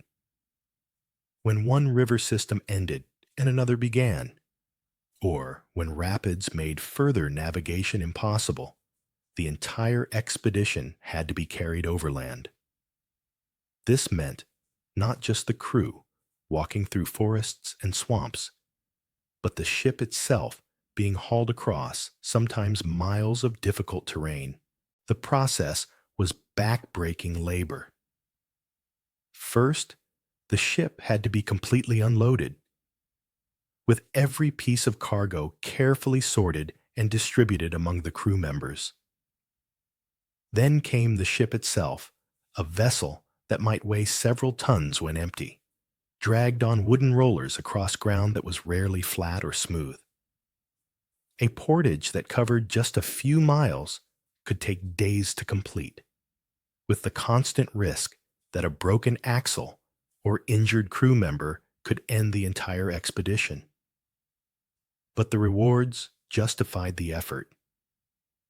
As Olaf's expedition moved deeper into the Russian interior, they encountered trading opportunities that simply did not exist anywhere else in the known world.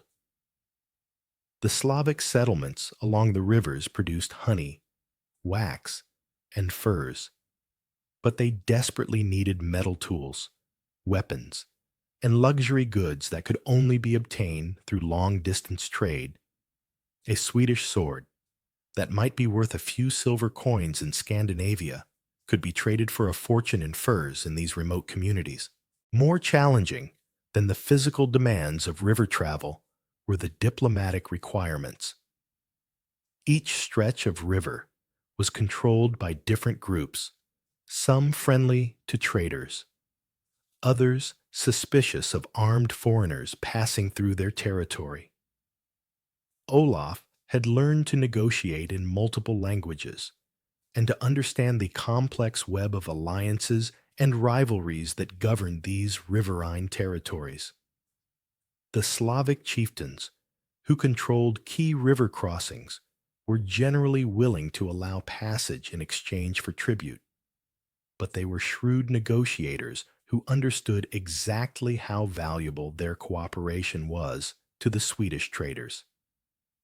A chieftain might demand a specific percentage of cargo or particular items that had caught his attention, or even the temporary service of crew members who possessed useful skills. As the expedition moved south, following the river networks toward the Black Sea, the character of the trade changed. The small Slavic settlements gave way to larger trading posts that had grown up around particularly strategic river junctions. Some of these posts were becoming permanent settlements, with Swedish traders establishing year-round presence and even bringing their families east to join them. One such settlement was growing rapidly around the confluence of several major rivers. The local Slavs called it Kiev, and it was becoming a crucial hub in the growing trade network that connected Scandinavia with Constantinople and the Arab world. Here, Swedish traders could establish permanent warehouses, maintain year-round representatives, and coordinate the complex logistics required to move goods across vast distances. The Swedes who settled in these river towns gradually began to blend with the local population. They married Slavic women, adopted local customs, and learned the languages necessary for effective trade. But they also brought their own traditions, their shipbuilding techniques, their commercial practices, and their connections to the wider Scandinavian world. The local Slavic peoples began calling these Swedish settlers Rus, possibly derived from the Old Norse word for rowing, or from the name of a particular Swedish tribe. Over time, this term expanded to include not just the Swedish traders, but the entire region they had helped to organize and control. The great rivers of Eastern Europe became known as the route from the Varangians to the Greeks, and the kingdoms that grew up along this route would eventually become known as Russia. Olaf himself never imagined that his seasonal trading expeditions were laying the foundation for a new nation. He was simply a merchant, following opportunities, adapting to local conditions, and building relationships that made commerce possible across enormous distances. But by establishing permanent trading posts, by creating networks of local allies, and by demonstrating that the river systems could support regular long-distance trade, he and thousands of other Swedish traders were creating something entirely new, a fusion of Scandinavian commercial energy and Slavic territorial organization that would reshape the map of Eastern Europe.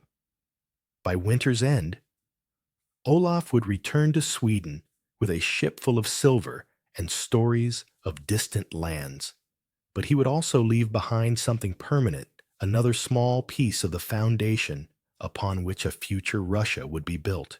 The transformation from raider to settler was not always a dramatic conversion, but rather a gradual process that often surprised the Vikings themselves. A man who arrived on foreign shores intending to fill his ship with plunder and return home might find himself, years later, plowing fields and attending local assemblies, speaking the local language to children who had never seen Scandinavia. The shift from taking to building, from destroying to creating, represents one of the most remarkable aspects of the Viking expansion. Iceland presented perhaps the purest example of Viking settlement because it offered something almost unique in the medieval world empty land. When Norse settlers first arrived in the late 800s, they found an island with no indigenous population, no existing political structures, and no established claims to dispute. Here, they could build something entirely new rather than conquering something that already existed. The result was extraordinary. Rather than simply transplanting Scandinavian feudalism to a new location, the Icelandic settlers created something unprecedented, a commonwealth without a king. In 930 CE, they established the Althing, a general assembly where free men could gather to resolve disputes, make laws, and conduct the business of governance. This was not democracy as we understand it today, but it was remarkably egalitarian for its time, with decisions made through public debate rather than royal decree. The Althing met annually at Thingvellir, a dramatic rift valley where participants could camp for 2 weeks while conducting the island's business. Here, The same men who might have spent their youth raiding monasteries now debated property rights, marriage laws, and compensation for various crimes. The skills that made someone effective in planning raids, leadership, strategic thinking. The ability to build consensus among strong-willed individuals proved equally valuable in creating stable institutions. In England, the pattern was different but equally transformative. The Viking armies that conquered much of northern and eastern England in the 9th century were not just military expeditions, they were migrations. Behind the warriors came families, craftsmen, farmers, and merchants who intended to stay. The region that came to be known as the Danelaw was not simply conquered territory, but a new homeland for thousands of Scandinavian settlers. These settlers did not remain an isolated foreign elite ruling over a resentful local population. Instead, they integrated with remarkable thoroughness. Viking men married English women. Their children grew up speaking both languages and inheriting customs from both cultures. Within a generation or two, the distinction between Viking and English had become largely meaningless in many communities. The linguistic evidence of this integration is still visible today. Hundreds of English words derive from Old Norse, and these are not just technical terms or exotic borrowings, but fundamental vocabulary that reveals the depth of cultural blending.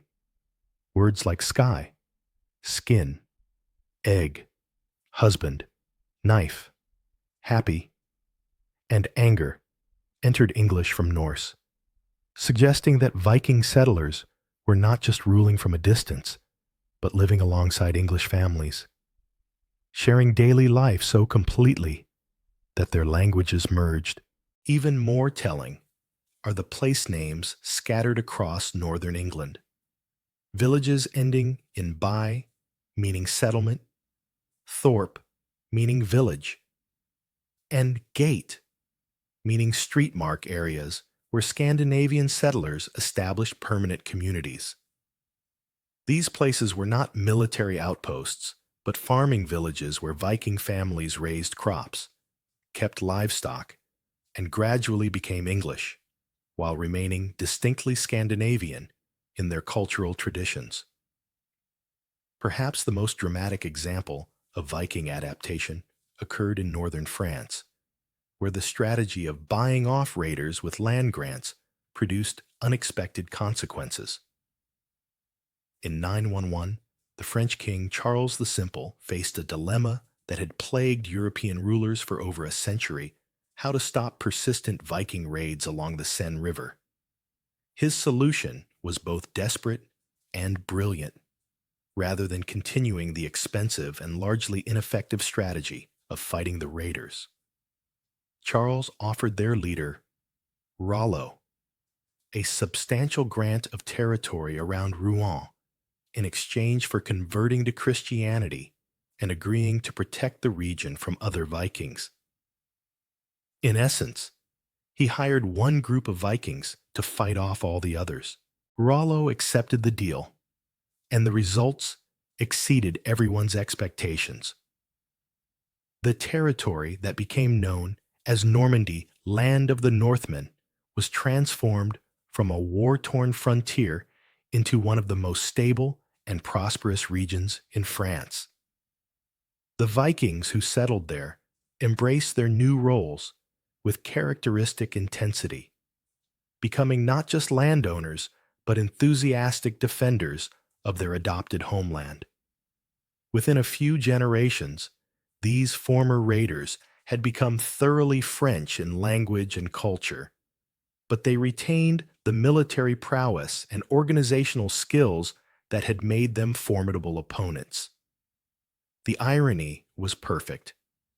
The Vikings who had once terrorized French monasteries were now building new monasteries and defending them against other raiders. The final twist in this story came in 1066, when Rollo's descendant William, now calling himself William of Normandy, rather than any Scandinavian name, led an invasion across the English Channel to claim the English throne.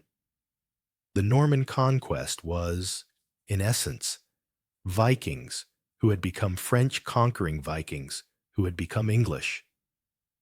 The wheel had come full circle in the most unexpected way possible. The pattern repeated across Europe: give a Viking leader land and legitimate authority, and he would often become the region's most effective defender against other Vikings. It seemed that the best way to stop a raider was to turn him into a landlord. Property ownership had a remarkably civilizing effect on people who had spent years taking other people's property. This transformation from raiders to settlers, from destroyers to builders, reveals something essential about the Viking character: adaptability. The same qualities that made them effective at raiding made them effective at many other pursuits when circumstances changed. The end of the Viking Age was not marked by a great battle or a dramatic treaty, but by something far more subtle and perhaps more powerful: the gradual transformation of Vikings into something else entirely. By the middle of the 11th century, the conditions that had created and sustained the Viking expansion for nearly 3 centuries had fundamentally changed, and with them, the people who had once terrorized and traded across half the known world. The most profound change was religious. Christianity did not arrive in Scandinavia as a conquering army, but as a slow, steady influence that seeped into Viking society through trade contacts, intermarriage, and political alliances. Christian missionaries understood that converting Vikings required more than just preaching. It required demonstrating that the new faith could offer practical advantages in the increasingly complex political landscape of medieval Europe. For Viking leaders, conversion to Christianity opened doors that had been closed to pagans.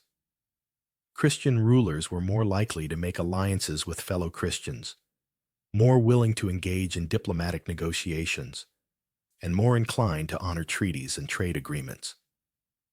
A Viking king who converted could suddenly participate in the broader European political system as a legitimate player rather than an external threat. The conversion process was neither swift nor uniform. Many Vikings adopted Christian names and symbols while maintaining their traditional beliefs in private.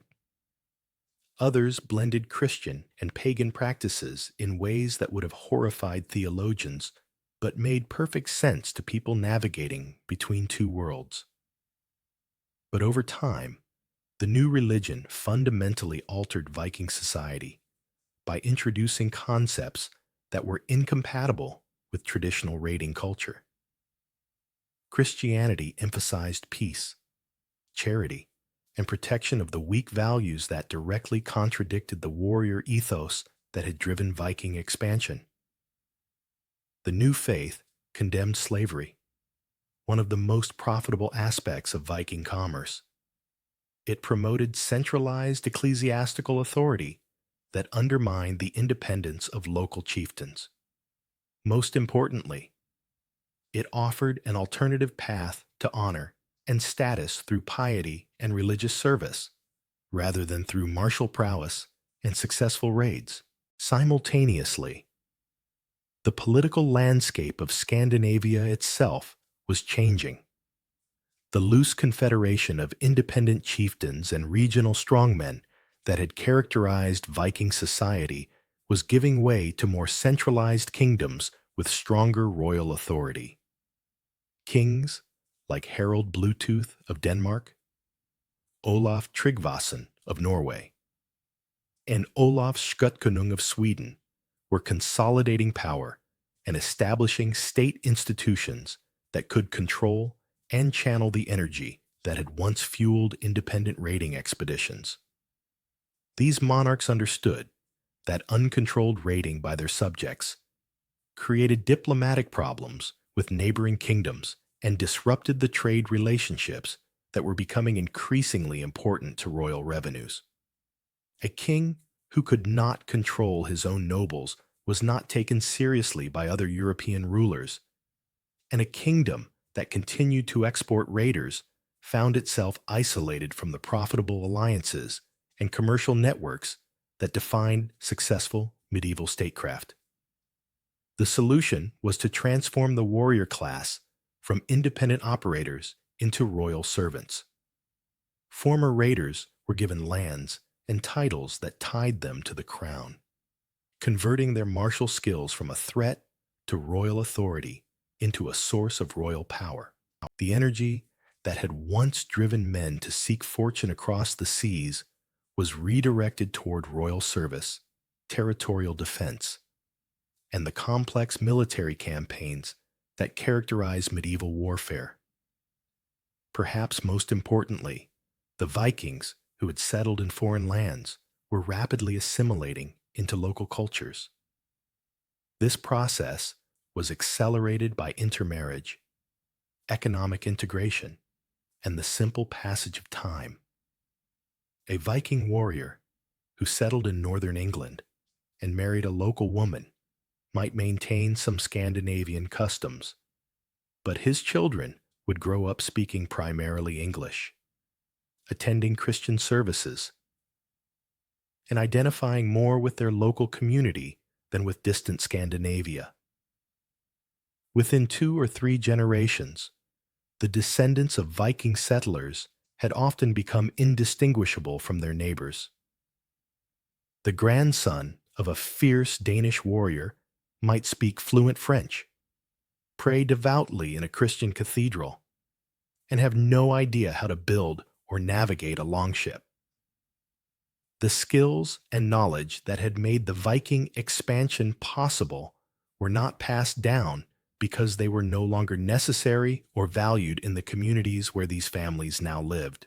This cultural assimilation was so thorough that by the 12th century, many regions that had been heavily settled by Vikings retained only scattered linguistic and archaeological evidence of their Scandinavian heritage. The Vikings had not been expelled or conquered. They had simply become French, English, Russian, or Irish, depending on where they had chosen to settle. The final factor in the end of the Viking Age was technological and economic. The advantages that had made Viking raids so successful: superior ships, better organization, and the element of surprise were gradually eroded as other European societies adapted their own military and naval capabilities. Fortified towns, standing armies, and improved coastal defenses made raiding more dangerous and less profitable. At the same time, the growth of legitimate trade opportunities provided alternative paths to wealth that did not require the risks associated with raiding. By 1100 CE, the conditions that had created the Viking phenomenon no longer existed.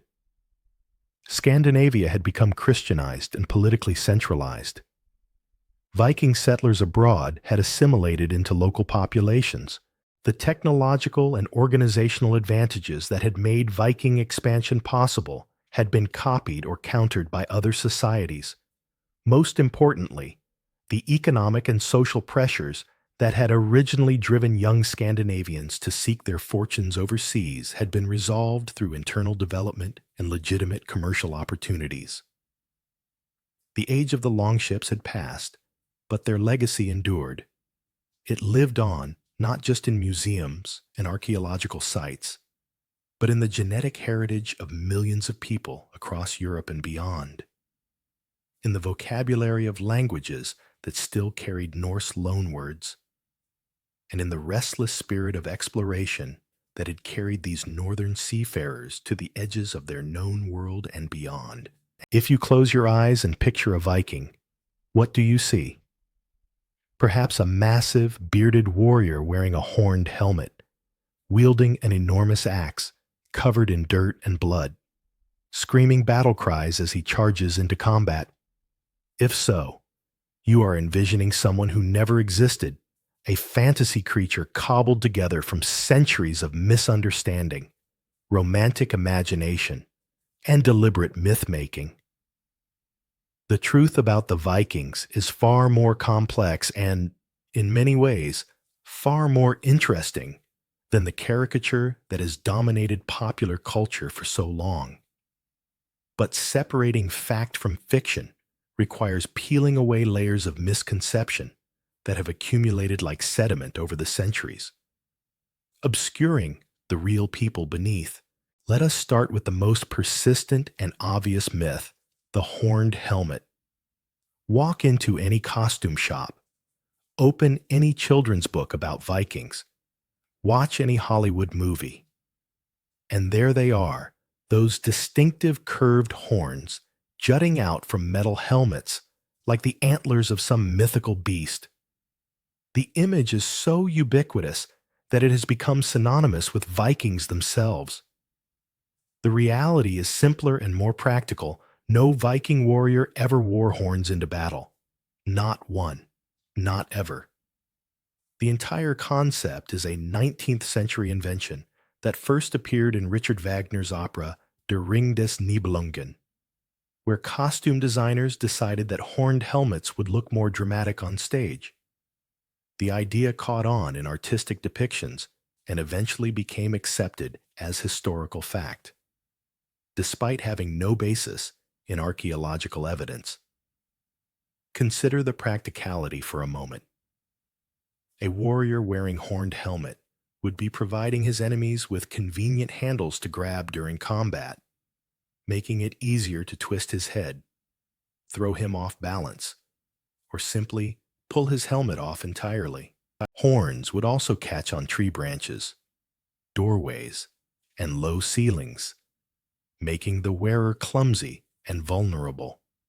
No society that produced such sophisticated military technology as the Vikings would have designed such an obviously flawed piece of protective equipment. The actual helmets that archaeologists have recovered from Viking sites are elegant in their simplicity, rounded iron caps designed to deflect blows, sometimes with nose guards or mail aventails, always focused on protection rather than ornamentation. They were practical tools made by people who understood that survival in combat depended on equipment that worked, not equipment that looked impressive. The myth of Viking filthiness is equally persistent and equally wrong. Popular culture portrays them as unwashed barbarians who cared nothing for personal hygiene. But the archaeological record tells a very different story. Viking graves consistently contain combs, tweezers, ear spoons, and other personal grooming tools. These items are not rare curiosities, but standard grave goods, suggesting that personal cleanliness was important enough to accompany the dead into the afterlife. Historical sources confirm what the archaeology suggests. Vikings bathed at least once a week, typically on Saturday, which they called Lagardagr, literally, washing day. This was significantly more frequent than the bathing habits of most other Europeans during the same period. They used soap made from animal fat and ash, which was effective enough to leave their hair and beards clean and well maintained. In fact, one of the most amusing complaints in medieval chronicles comes from English writers who were scandalized not by Viking savagery, but by Viking grooming habits. John of Wallingford, a 13th century chronicler, wrote with obvious irritation about how the Vikings combed their hair daily, bathed weekly, and changed their clothes regularly. His concern was not that this made them less fearsome, but that it made them more attractive to English women. According to John's account, these well-groomed foreigners were seducing noble English ladies with their cleanliness and attention to personal appearance. The chronicler complained that Viking men's habit of washing and grooming themselves made them dangerously appealing to women, who were accustomed to less hygienic local men. The irony is delicious. These savage Vikings were criticized for being too clean, too well dressed, and too attractive. The image of Vikings as nothing but bloodthirsty warriors is perhaps the most damaging misconception of all, because it reduces a complex, sophisticated culture to a single dimension. The vast majority of people in Viking Age Scandinavia were farmers, not fighters. They grew crops, raised livestock, and lived peaceful lives that were indistinguishable from those of their European neighbors. Others were craftsmen whose work rivaled anything produced elsewhere in medieval Europe.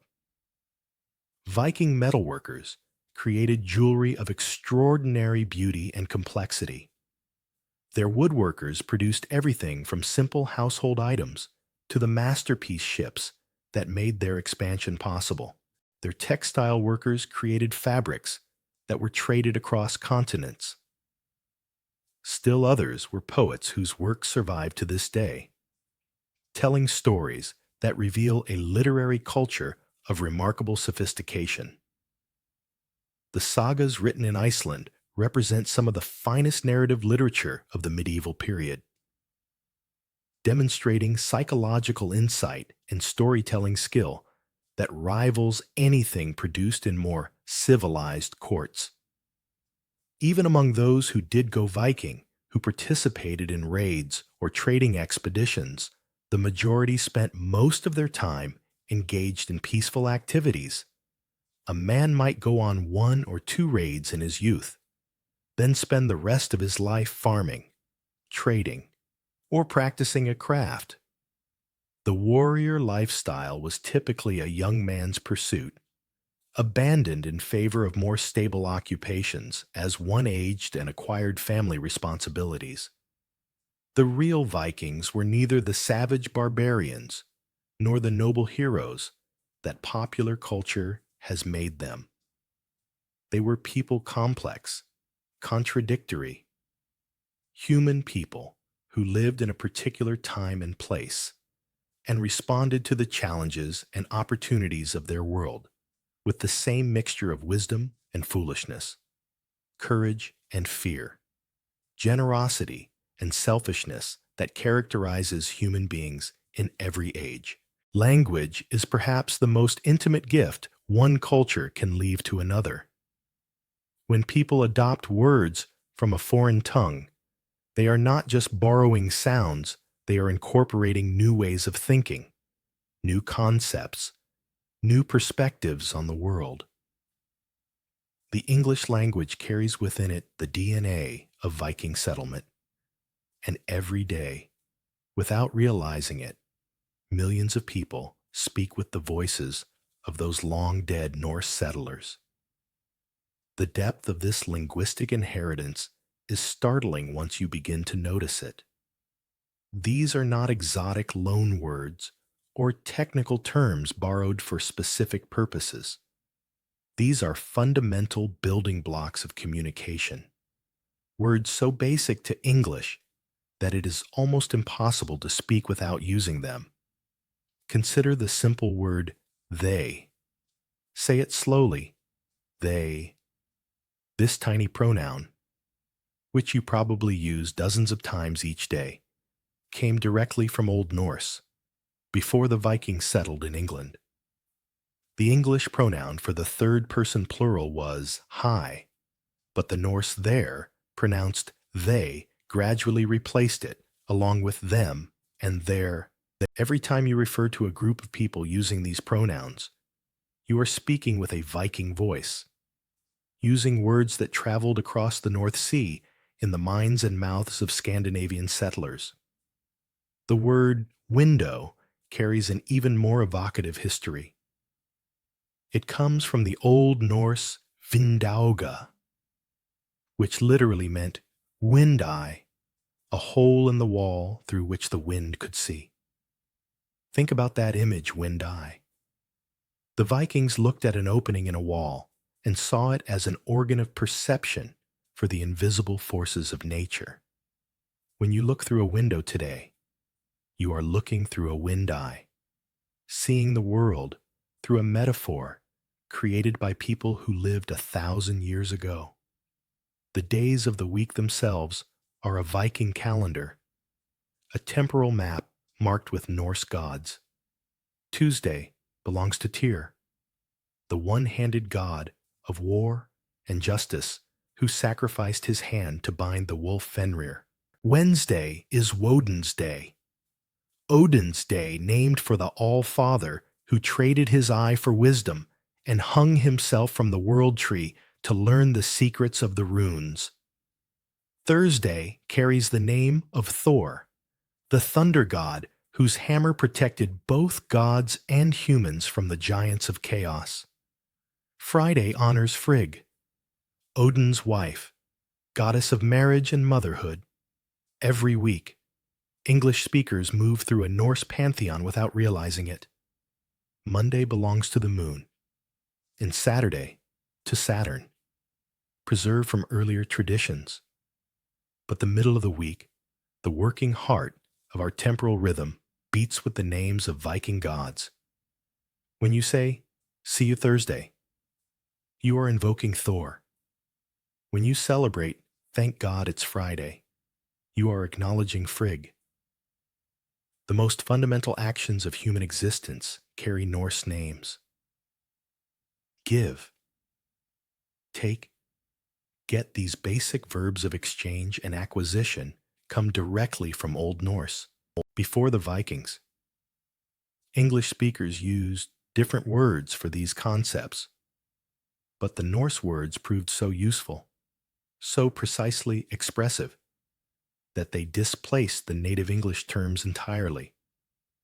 When you give a gift, take a chance, or get an idea, you are performing these actions with Viking vocabulary. Even your body speaks Norse. Skin comes from Old Norse skin. Leg derives from legr. These are not poetic or decorative terms. They are the basic words for fundamental parts of human anatomy. The Vikings' language became so thoroughly integrated into English that it reaches into the most intimate aspects of daily life.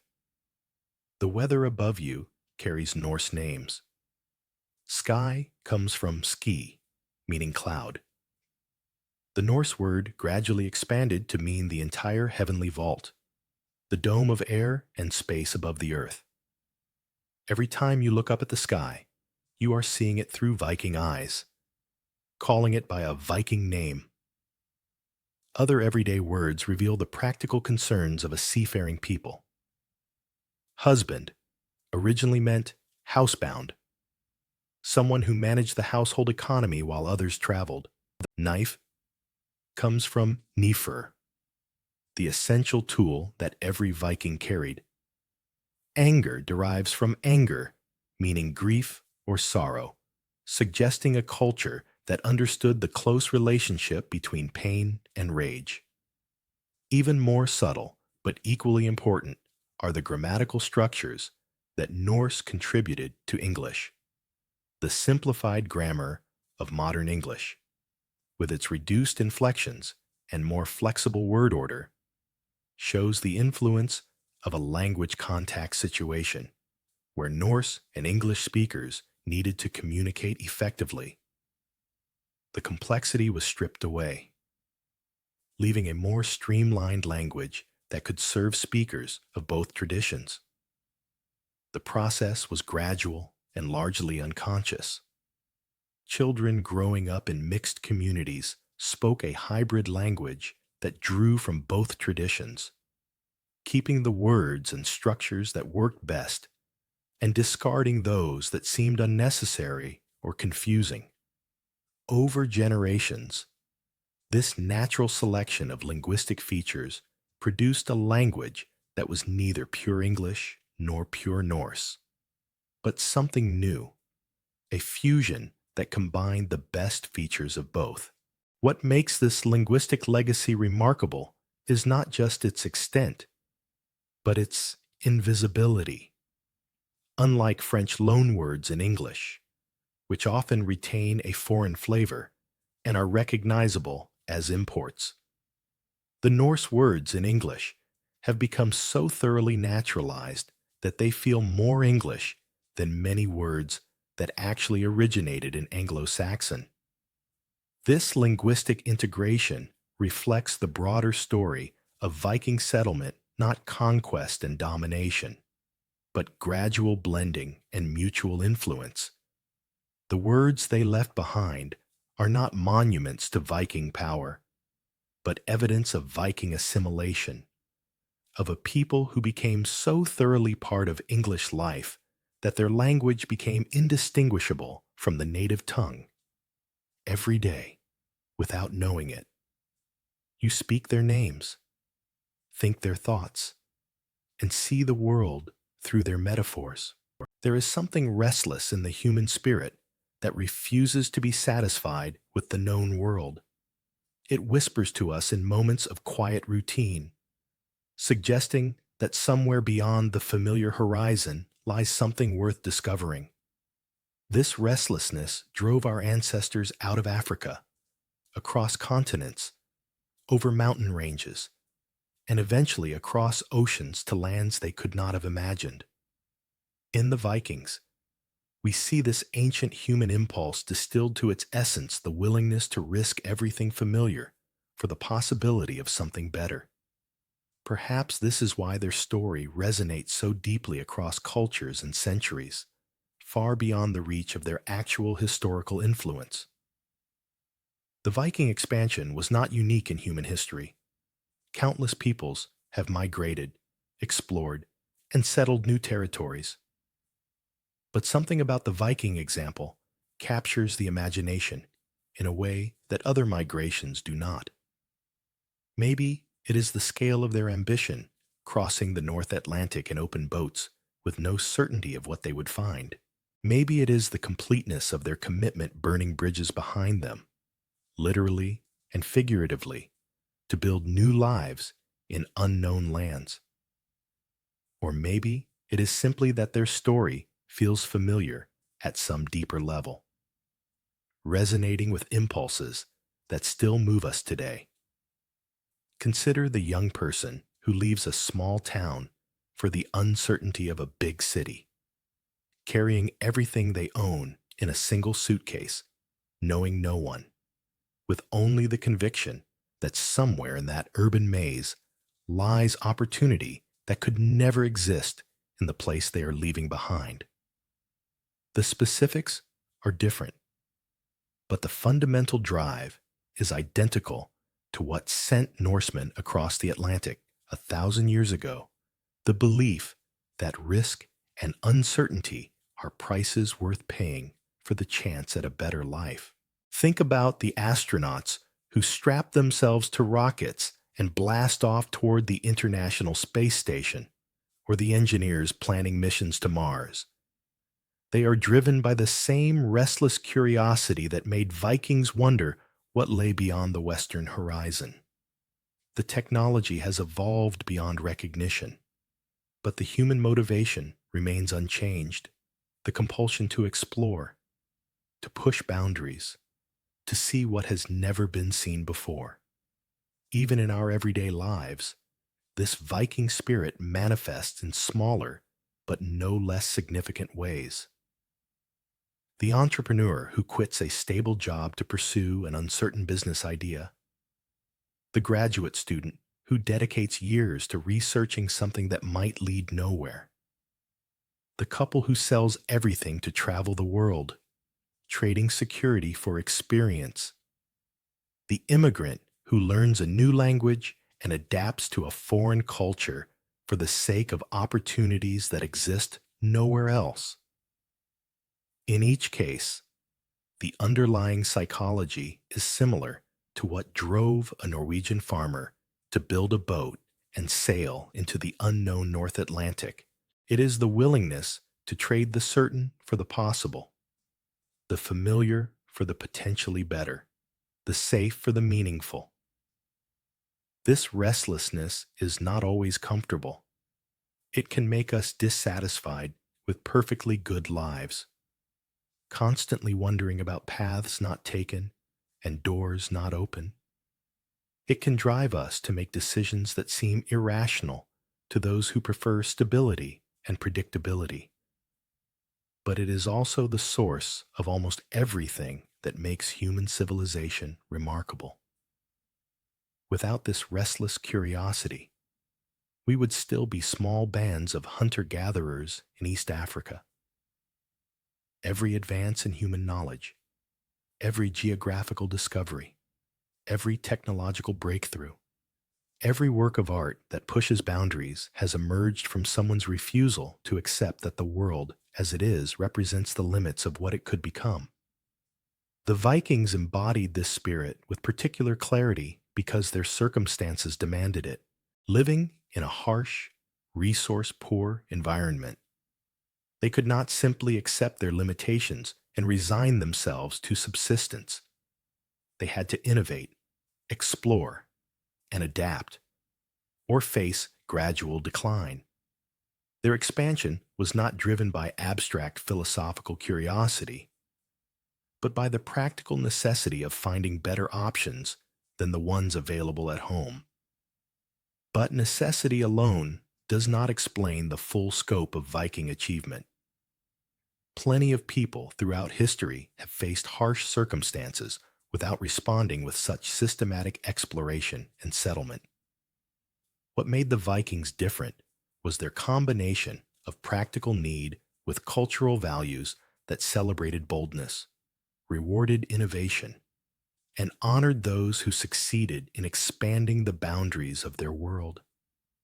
This cultural framework, the idea that exploration and risk-taking are not just acceptable, but admirable, may be their most important legacy. It suggests that the restless human spirit is not something to be suppressed or channeled into safe pursuits, but something to be cultivated and directed toward meaningful goals. In our modern world, we still need this spirit. The challenges we face, climate change, resource depletion, social inequality, technological disruption, require the same willingness to abandon familiar solutions and seek better alternatives. They demand the same courage to venture into unknown territory that sent Vikings across the Atlantic. Perhaps this is why their story continues to fascinate us. In an age when much of the world has been mapped and settled, when traditional forms of physical exploration have given way to digital and intellectual frontiers, we recognize in the Vikings a mirror of our own need to keep pushing boundaries, keep asking what lies beyond the next horizon. The violence and raiding that marked some aspects of Viking culture are historical artifacts, specific to their time and circumstances. But the restless curiosity that drove their expansion, the willingness to risk the known for the unknown, the conviction that there is always something worth seeking beyond the familiar boundaries of our current world, these are eternal human qualities that transcend any particular culture or historical period. In that sense, we are all Vikings, carrying within us the genetic and cultural inheritance of countless ancestors who chose exploration over stagnation, possibility over certainty, the unknown over the merely familiar. Your journey through the Viking world is drawing to a close now. Like a long ship returning home after months at sea, you can feel the change in the rhythm of the waves beneath you, the subtle shift that tells experienced sailors they are approaching familiar waters. The open ocean, with its endless horizons and constant uncertainty, gradually gives way to something more welcoming, the protected channels and known landmarks that guide travelers safely home. The sail is being lowered now, its broad expanse of woolen cloth settling with a gentle sigh as the wind releases its hold. The crew moves with practiced efficiency, coiling ropes and securing gear with the unhurried confidence of men who have performed these tasks countless times before. The urgent energy of the open sea voyage fades into the calmer rhythm of homecoming preparation.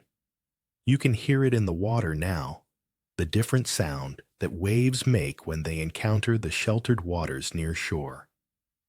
No longer the deep, rolling crash of ocean swells, but the gentler lapping of wavelets against the hull, a softer percussion that speaks of safety and arrival.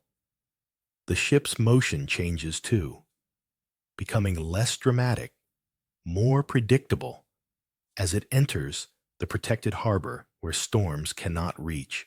And there, carried on the evening breeze, comes the first hint of land, not the salt, sharp smell of open ocean, but something warmer, more complex. The scent of wood smoke rising from hearth fires, the earthy aroma of cultivated fields, the faint sweetness of hay drying in barns. These are the smells of home, of human settlement, of lives being lived in warm, solid buildings rather than on the rolling deck of a ship. The tension that has been your constant companion throughout this voyage begins to ebb away now. Your shoulders relax as you realize you no longer need to brace against unexpected motion. Your eyes can rest from their constant scanning of the horizon for signs of weather or danger. The hyper-awareness that survival at sea demands gradually gives way to something softer, the pleasant fatigue that comes after a long journey successfully completed. As the ship glides toward the wooden pier that marks the end of your travels, you find yourself reflecting on what you have seen and learned. The Vikings you encountered on this journey were not the cartoon barbarians of popular imagination, but real people facing real challenges with remarkable ingenuity and courage. They were farmers seeking better land, merchants pursuing profitable trade routes, explorers driven by curiosity about what lay beyond the horizon they knew. They went far, not simply because they could, but because they had to. The narrow fjords and rocky fields of Scandinavia could not support a growing population indefinitely. The political upheavals and social pressures of their time created situations where leaving home became preferable to staying. The development of superior maritime technology gave them the means to turn necessity into opportunity. In their expansion across the known world, they helped shape the geography of European civilization. Their settlements became cities. Their trade routes became highways of cultural exchange. Their languages mixed with local tongues to create new forms of communication that we still use today. Their laws and customs influenced the development of democratic institutions that persist in modern times. Yet for all their achievements as explorers and settlers, traders and warriors, the Vikings remained fundamentally human in their desires and motivations. They sought what people have always sought: security for their families, opportunity for their children, communities where they could belong and prosper. The dramatic voyages and bold settlements were means to these ends, not ends in themselves. After every expedition, no matter how successful or profitable, the survivors wanted to come home. After every raid or trading mission, no matter how much wealth they had accumulated, they looked forward to familiar faces and comfortable surroundings. The same restless energy that drove them to explore distant lands also drove them to create better homes for themselves and their descendants. The ship has reached the pier now, and you can feel the subtle bump as its hull touches the wooden fenders that protect both vessel and dock from damage. Crew members are already stepping ashore, carrying mooring lines to secure the ship for the night. The constant motion that has defined your world for these many hours finally ceases, replaced by the solid, reassuring stillness of land. As you prepare to disembark, you realize that this journey has given you more than just knowledge about a distant historical period. It has offered glimpses into the eternal human struggle between security and adventure, between the comfortable known and the challenging unknown, between the homes we leave and the homes we hope to build. The Vikings solved this tension in their own way, becoming simultaneously the greatest travelers and the most dedicated home builders of their age. They understood that exploration and settlement, adventure and security, are not opposites, but complementary aspects of a full human life. Now, as you step onto solid ground, for the first time in what feels like ages, you can appreciate both halves of their legacy: the courage that carried them across unknown seas, and the wisdom that taught them to build warm hearths when they finally chose to stay still. The harbor is quiet now in the gathering dusk. Lanterns flicker in windows across the settlement, marking homes where families gather around evening meals, where children listen to stories, where tired travelers rest after long journeys. Soon, you too will find your way to such a place: a warm room, a comfortable bed, and the peaceful sleep that comes after adventures safely concluded. The Vikings have returned to the mists of history, but their echoes remain in the words we speak, the courage we summon, and the restless curiosity that still drives us to wonder what lies beyond our own horizons. And so, dear friend, our journey together through the mists of time draws to its gentle close. Thank you for traveling with me tonight, across the cold northern seas, for walking the wooden floors of those long halls where firelight danced on carved beams, for standing beside Viking navigators as they read the secrets written in starlight and wave patterns. I hope these stories of distant shores and ancient courage have given your mind a peaceful harbor to rest in. You have sailed with merchants carrying silver coins from Baghdad across rivers that no longer remember their names. You have watched skilled craftsmen shape oak and pine into vessels that could dance with ocean storms and survive. You have seen warriors transform into farmers, raiders become traders, and explorers settle into quiet lives in lands their grandchildren would call home.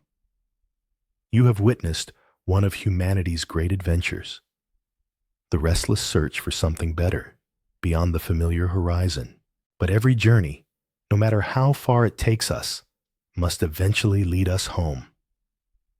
Every ship that braves the open ocean must finally find its way back to safe harbor. Every explorer, no matter how bold, eventually seeks the comfort of a warm hearth and a soft bed. Tonight, you are that returning traveler.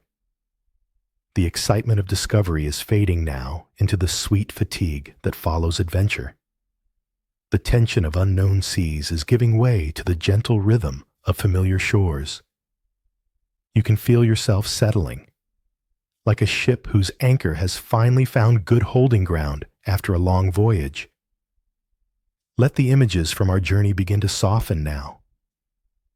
Like morning mist rising from still water, the long ships, with their proud dragon heads, are fading back into the museum halls where they rest.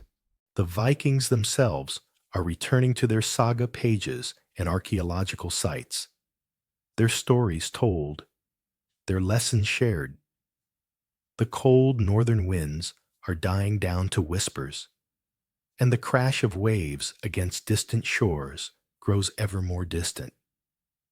Your own breathing is becoming deeper now, more regular, following the ancient rhythm that has carried countless sailors safely through the night.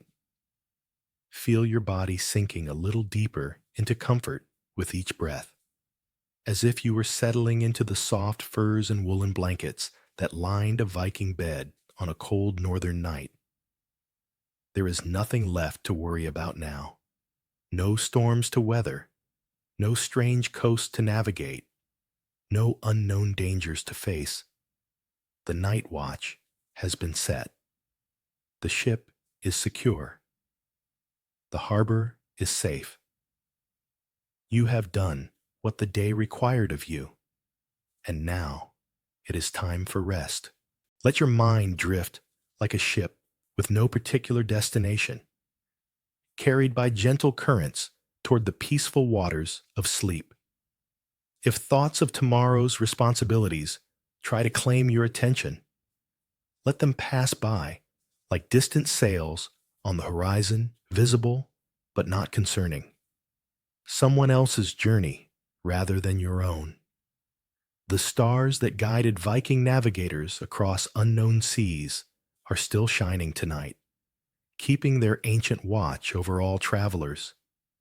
But you no longer need their guidance. Your journey is complete. Your destination has been reached. Now those same stars can simply be points of light in the darkness, beautiful and distant, requiring nothing from you but appreciation. Feel the last tensions leaving your shoulders, your arms, your legs, as if you were a sailor finally stepping off the rolling deck of a ship onto solid, stable ground.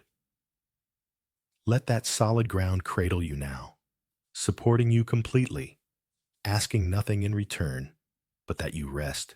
The harbor is quiet now. The crew has gone ashore. The evening wind has died to barely a whisper. Only the gentlest lapping of small waves against the pier remains. A lullaby as old as the sea itself, singing you toward dreams of peaceful shores and restful waters. There is nothing more to discover tonight, nothing more to explore or understand or remember. All of that can wait for morning. For now, there is only this: the comfort of having arrived safely, the satisfaction of a journey well traveled, and the sweet promise of deep, untroubled sleep. Sleep well, dear traveler. Dream of quiet harbors and peaceful waters. Rest easy under the same stars that once guided Vikings home. Good night.